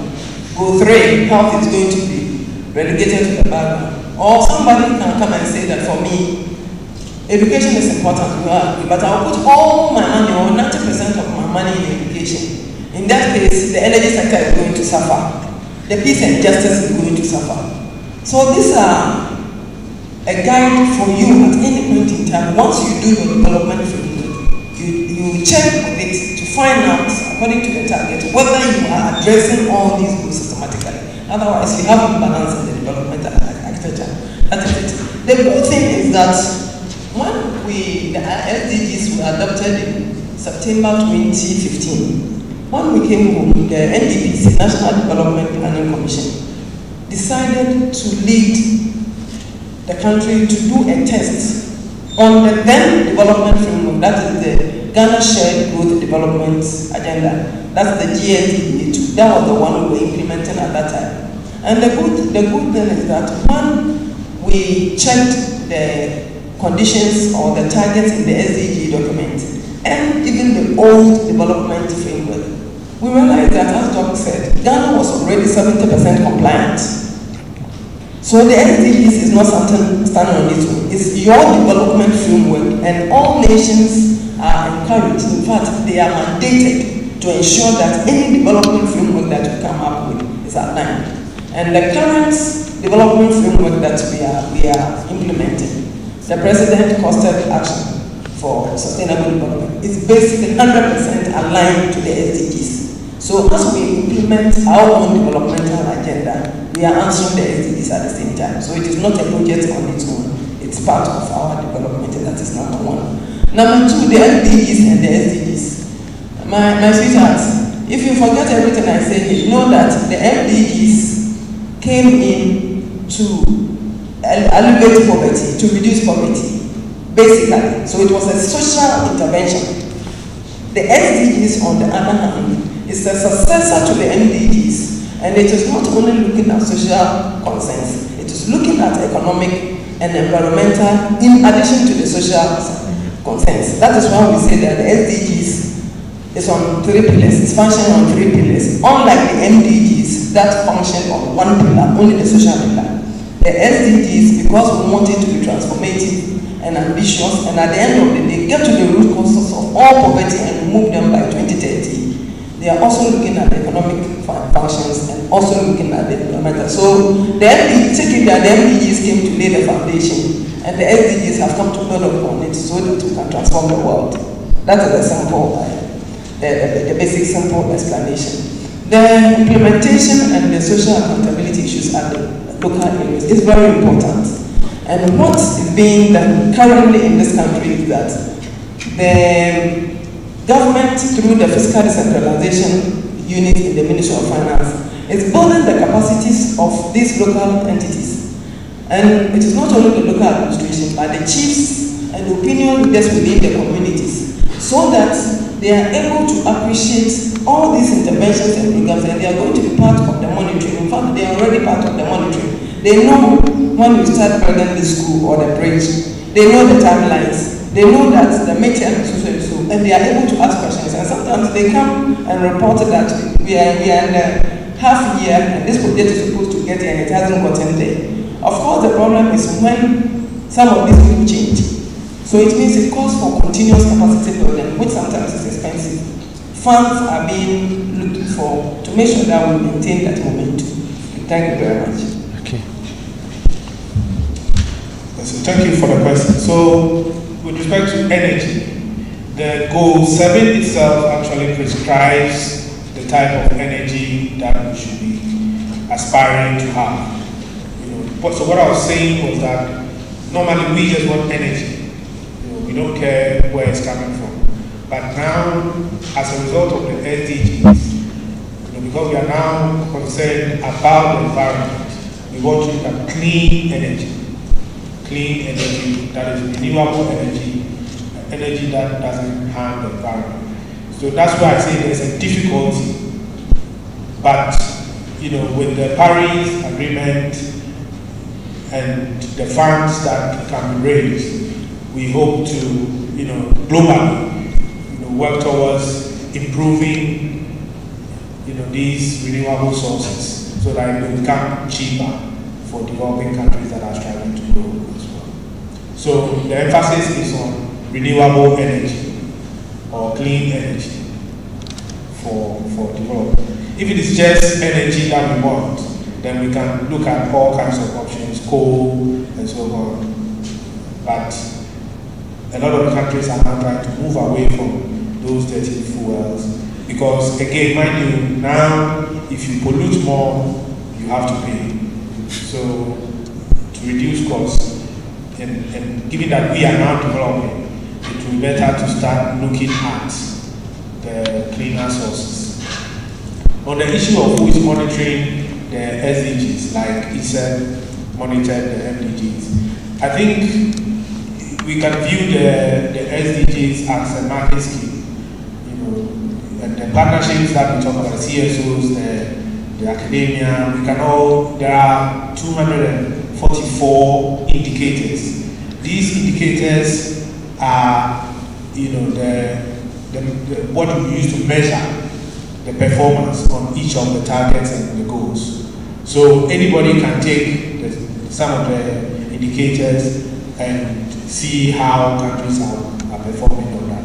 But nationally, the NDPC is the institution responsible for, reporting to all of us on how we are doing.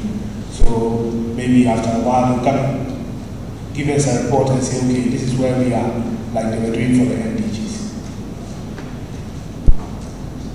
So, yeah, I think those are all the... In fact, the report and the baseline, the first baseline report, under the MDGs, we are reporting every 2 years. And since we've done 2 years already of the SDGs implementation, we are just about going to print with the first baseline report as to how far we have gone. It's not too impressive. I've seen the draft report. I'm part of the team, so I'm sure before the end of the month, we should be able to launch it and then make it public for everybody to know how far we've gone. Okay, thank you. Shall I have the next round, starting with the lady?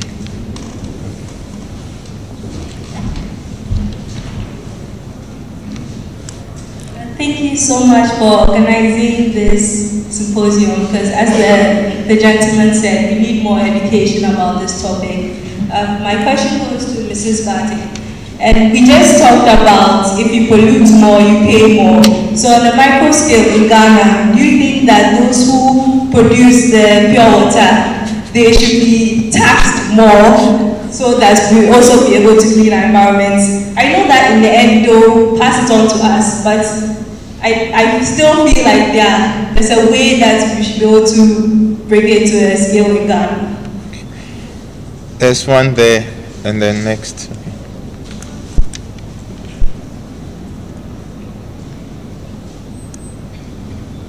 Thank you very much. My name is Azonko Simbi. I'm from Welltown Limited. It's a pleasure to be here because we're doing something on time as an entity for development for Africa, all those things. And then going through the UN programs, I've seen Water Day, Sanitation Day, Mother's Day, Father's Day, but I haven't seen timely. We are working on it, and it will be a pleasure to know who should be the appropriate person to see, so that we bring these things on board and find out how it could be captured into the program. Thank you. Thank you very much. This one there, and then the last one there.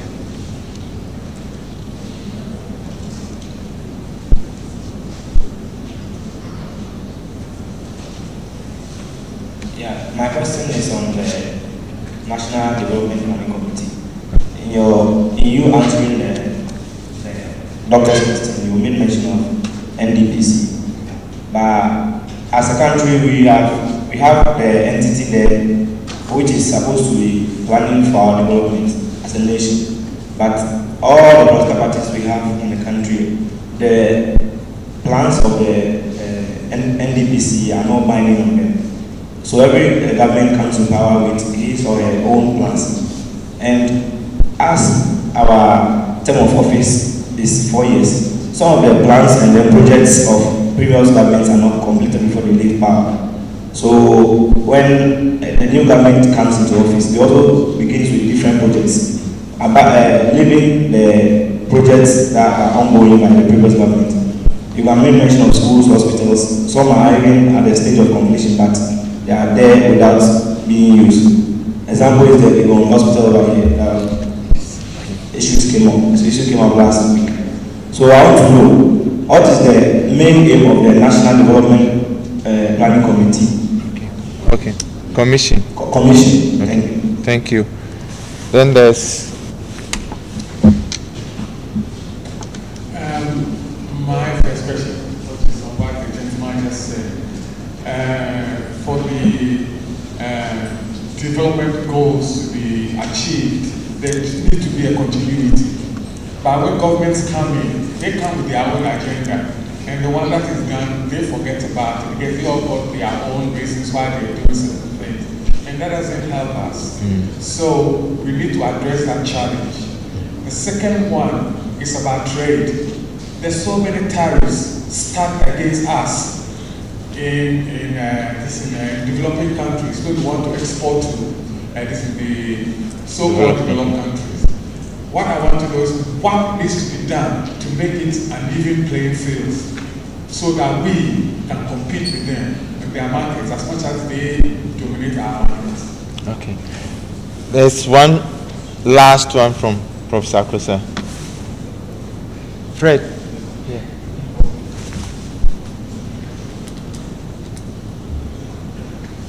Thank you. I just want to, let's find out how we can break the research and development chains in this country. Government doesn't fund people go out to look for funding elsewhere, and of course, do the bidding of the funds. There is so much that we need to do, and I think one of the things that you said is the scientific interface, where scientific innovations will drive this country. But in a country where there is no research fund or appropriate research fund, how do you play in that league, in the scientific interface? That's the first question. And the other is a comment that the UN system has always supported minorities and disadvantaged communities. And below the radar, LGBT is a minority and disadvantaged community. And there's always been funding for. Somehow, as a country, we probably do not look at it. We don't talk about it.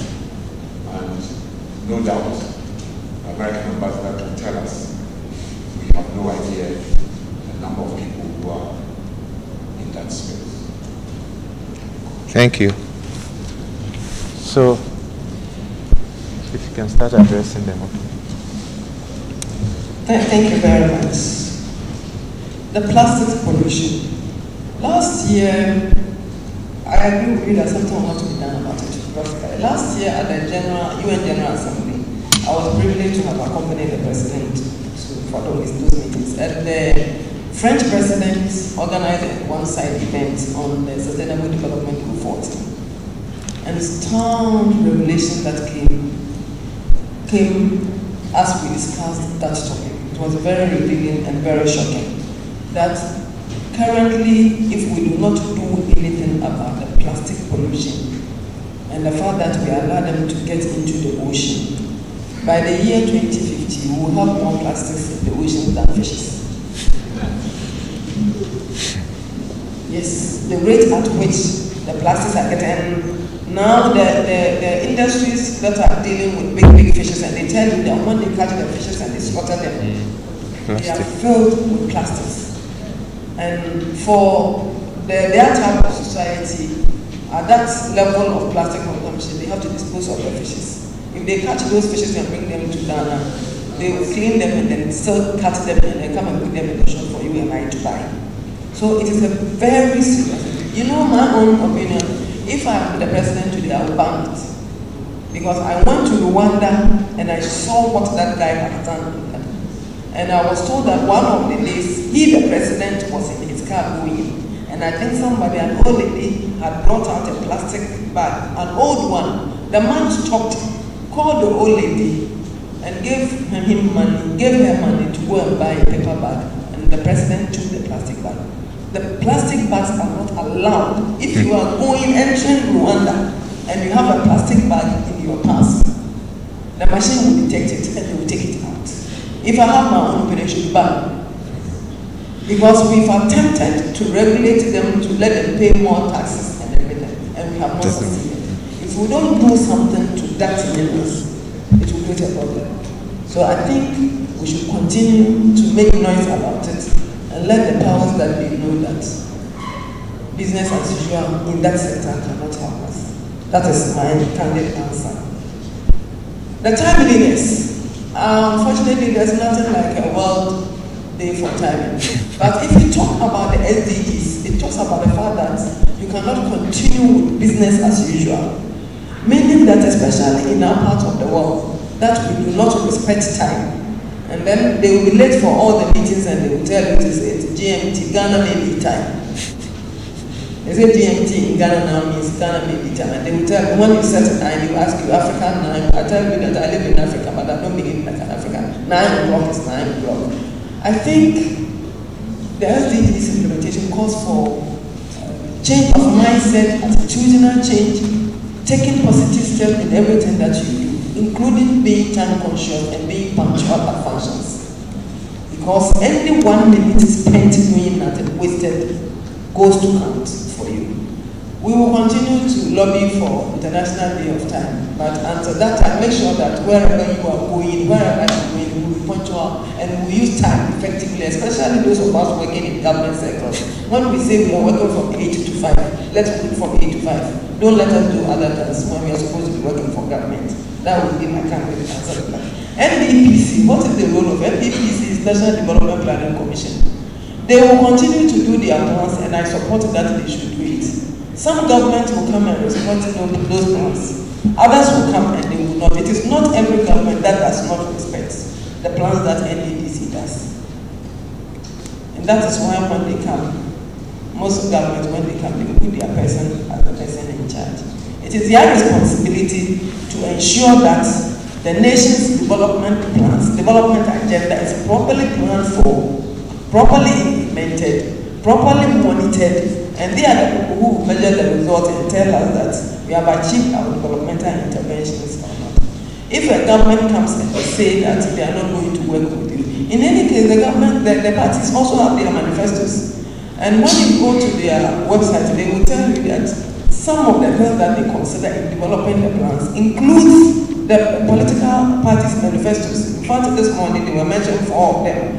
They mentioned the 4 major political parties that in developing the medium-term plan, because they don't know which government is going to come to power, they look at the manifestos of the political parties and develop them. Of course, when the president comes to him, he has 4 years, and he has the prerogative to decide which of the things that NDPC has put down that they are going to prioritize. It's their prerogative. We cannot take it from them, because at the end of the day, they are going to be measured and votes are going to be cast based on that. But without the plan, I'm sure this nation will be in worse situation than we have. At least the plan is there to guide them. Most of the time, the political parties, they don't go too far away from it. So don't get that impression that they are there, they are not doing it. At the end of the day, whatever the political parties are doing, is NDPC that will even monitor and issue the reports, just as they are doing for the SDGs. The trade. What the trade agenda is calling us to do under the main means of implementation is the fact that you should know your comparative advantage and do just that. Sometimes you may not necessarily need to export. If it is going to cost you more to export than to get. I'm not saying that we shouldn't do, but we should do the cost-benefit analysis properly and make sure that whatever we are exporting, at the end of the day, the revenues that are coming in, they will even come in. But if you have your export sector that is dominated by foreigners, and they will use all the local resources and export, and when they finish, they will not repatriate even $1 back into this country, I think it's not good. And at the same time, in country, we will be in scarcity for those items and we'll be paying more for that. We should look at the trade-offs. If we don't have the comparative advantage, it's not compulsory that we should trade. Sometimes it will be good to just produce enough and then you concentrate on other things for the export. Funding R&D, Prof, I wish I have answer to that question. The government has no business. They have to fund R&D because all over the world, any jurisdiction that has done well with the science policy interface is government that will be lead. Yet when we read the budget, the amount of money we set aside for R&D, I work at the Ministry of Finance and look at it and there's nothing to write home about. I think our colleagues in academia, you are too gentle and you don't like to put the votes and you don't want to shout and then. So maybe we should talk slightly louder than we are doing, because without that,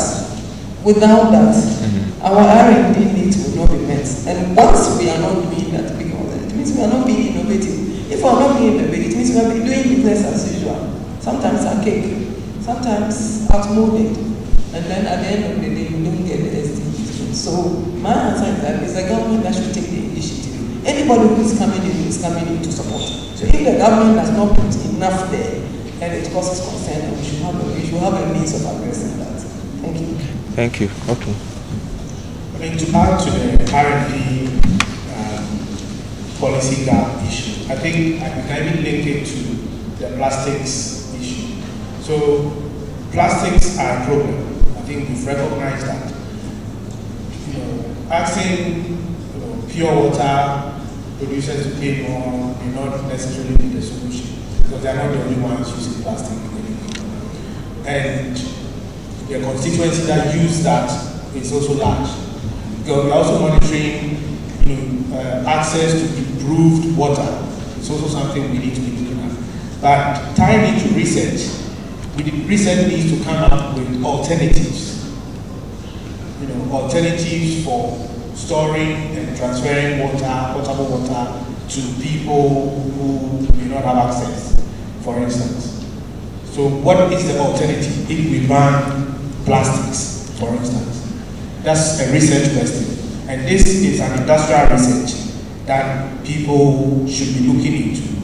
So I think the partnership we talk about, bringing in academia, we also need to start looking at some of these questions and how best we can answer them. And of course, this is a commercial venture.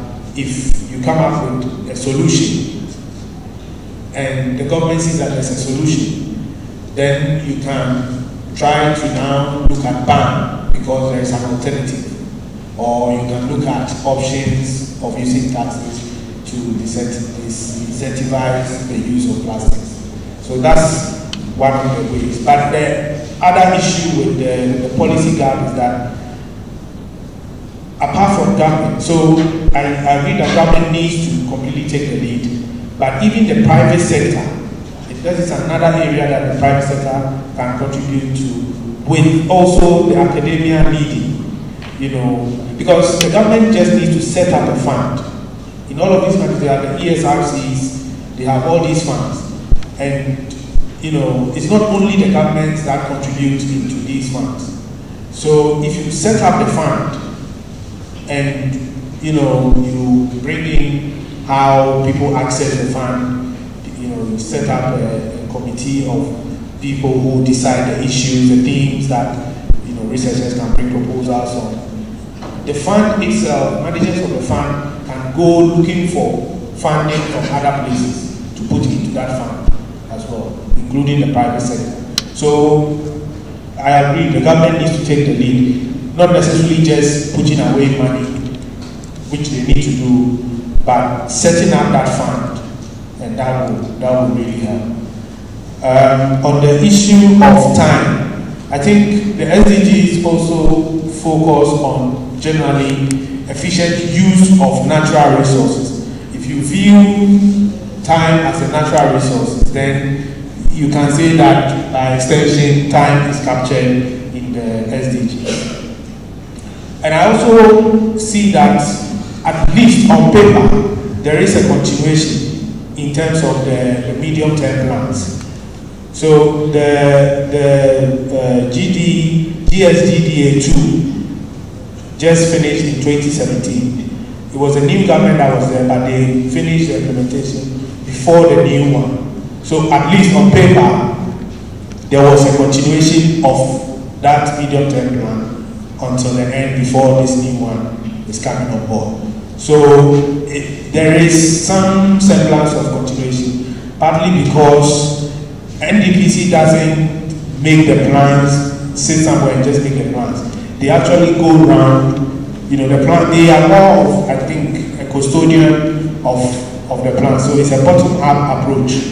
All the MMDAs, all the MDAs contribute to the plan. So these plans are not just, made by NDPC and they're sitting there somewhere. It's actually, a broader thing. So when a new government comes, they look at what is there, and generally it feeds into it. And with the SDGs, they are so broad, and they are not, as I said, they are not trying to achieve something different that you yourself are trying to achieve. Generally, they are aligned to the country's own objectives, Africa's objective, and even objectives of political parties. If you check their manifestos, you see that there's a close alignment. And they can be viewed more as I said, a market scheme. So even if you say, I don't care about the SDGs, at the end of the day, if they are going to be judged internationally, the international community, they will see how well you are doing on this goal or that target. whether you initially set out to achieve that or not. That's not the issue. The issue is that when we are looking at countries, we will be saying that, okay, based on this target, this is how this country is performing. So whether you decided that you wanted to achieve that or not, you'll be judged based on that. And then on trade. So in the area of trade, again, there's a need for more partnerships. There are trade barriers that we in the developing countries normally face. They are typically not tariffs. They are more of non-trade and non-tariff barriers, where they set standards that they know that you will not be able to meet, or they put in place certain, arrangements that makes it difficult for smaller firms, and they may also use subsidies. So one of the targets, actually the SDGs, talks about eliminating subsidies. So it looks at, if you go through there, it looks at some of these issues and addresses them as well. And on Goal 8, one of the targets looks at aid for trade, looking at trade facilitation and reducing trade barriers, and as well as global partnership on trade. It says by 2020 there should be some global partnership on trade. So it's all addressed in there. Okay. Thank you very much. We shall invite the chairman for the closing remarks.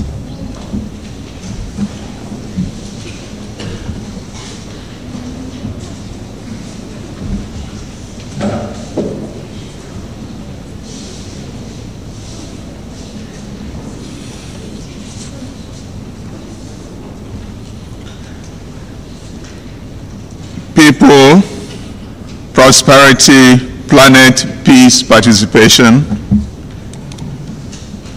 development that must be continuous, inclusive, significant, but above all sustainable. I like the way the two speakers in the end capture a point that they have made and elaborated in a few captions. Development being successful and having lots of money without leaving anybody behind, without making anybody poor.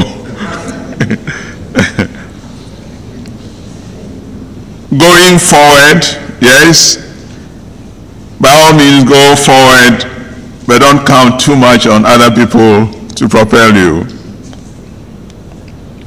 The goals are ambitious. Yes, they are. The targets are probably even more ambitious. Yes, they are. But they are doable, except that no one actor can do them. I think it's important for us to maybe recognize that most of what is specified under the various goals and the targets are not necessarily new. We've been trying them at different times, in different ways, with different results.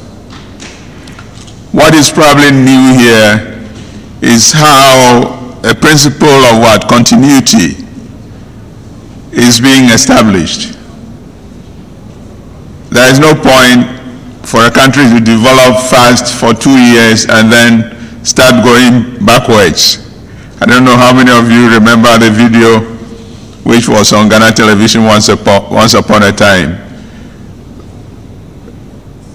You see us moving forward, then the next time you see us what? Dancing backwards. Take 2 steps forward, 1 step backward. That has also characterized some of our development efforts. Some of the specific actions, the environment and all that, we've been trying some, but maybe we are not doing enough to also learn from other people's experience. We've been talking now about, garbage in our cities. We are swimming in garbage. I was visiting Seoul, being taken to the home of our ambassador who had invited a couple of us for dinner, and then we were driving by what I thought was a mountain. I said, no, it's not a mountain, it's what? A pile of garbage. But half the electricity of that section of Seoul comes from there. Is there any reason why we couldn't try, not as big a mountain as I saw there, but a reasonable one, how they managed to compact the garbage into what?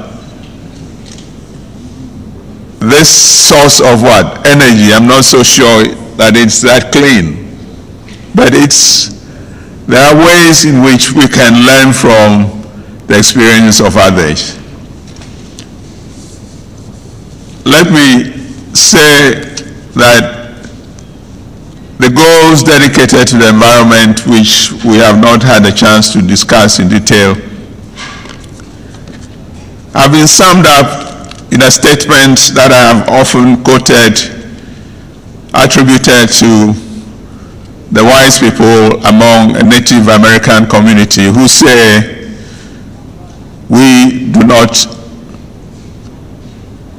inherit the earth from the ancestors, we borrow it from our children.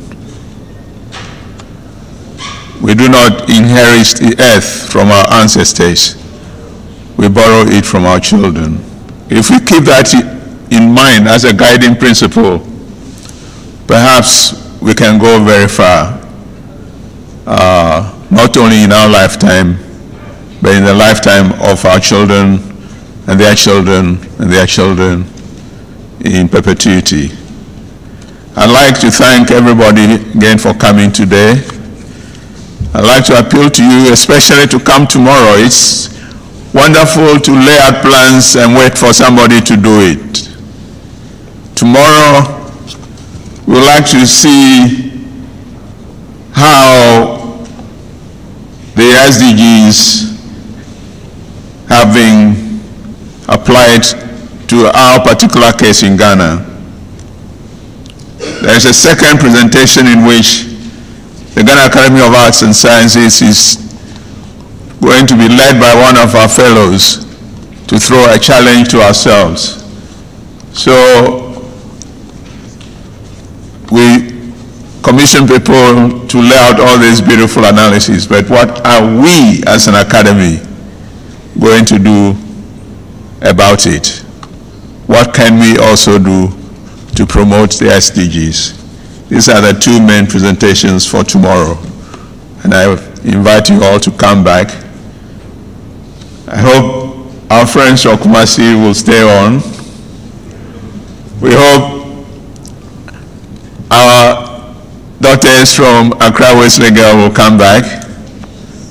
We hope the ladies, why mostly ladies? Why are they? Oh, these are Accra girls.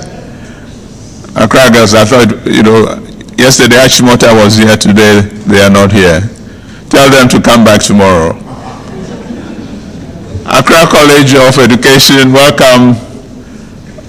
That is my alma mater. I'm a former student of Accra Training College. You have a special role. You have a special role as teachers. You must understand this well enough to what? To take it to the classrooms and the communities where you will be serving when you graduate. Please come back tomorrow. We thank you very much.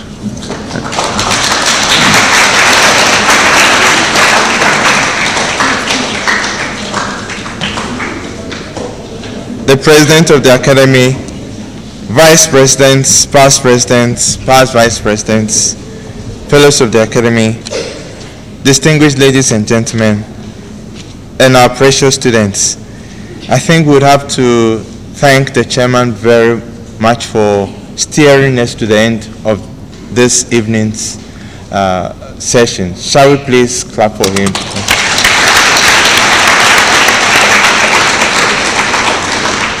As advertised, we'll have the last day tomorrow, and so please come and make sure that you are here on time. We'd also want to acknowledge MTN, which is the corporate sponsor. Shall we give them a clap if they are here?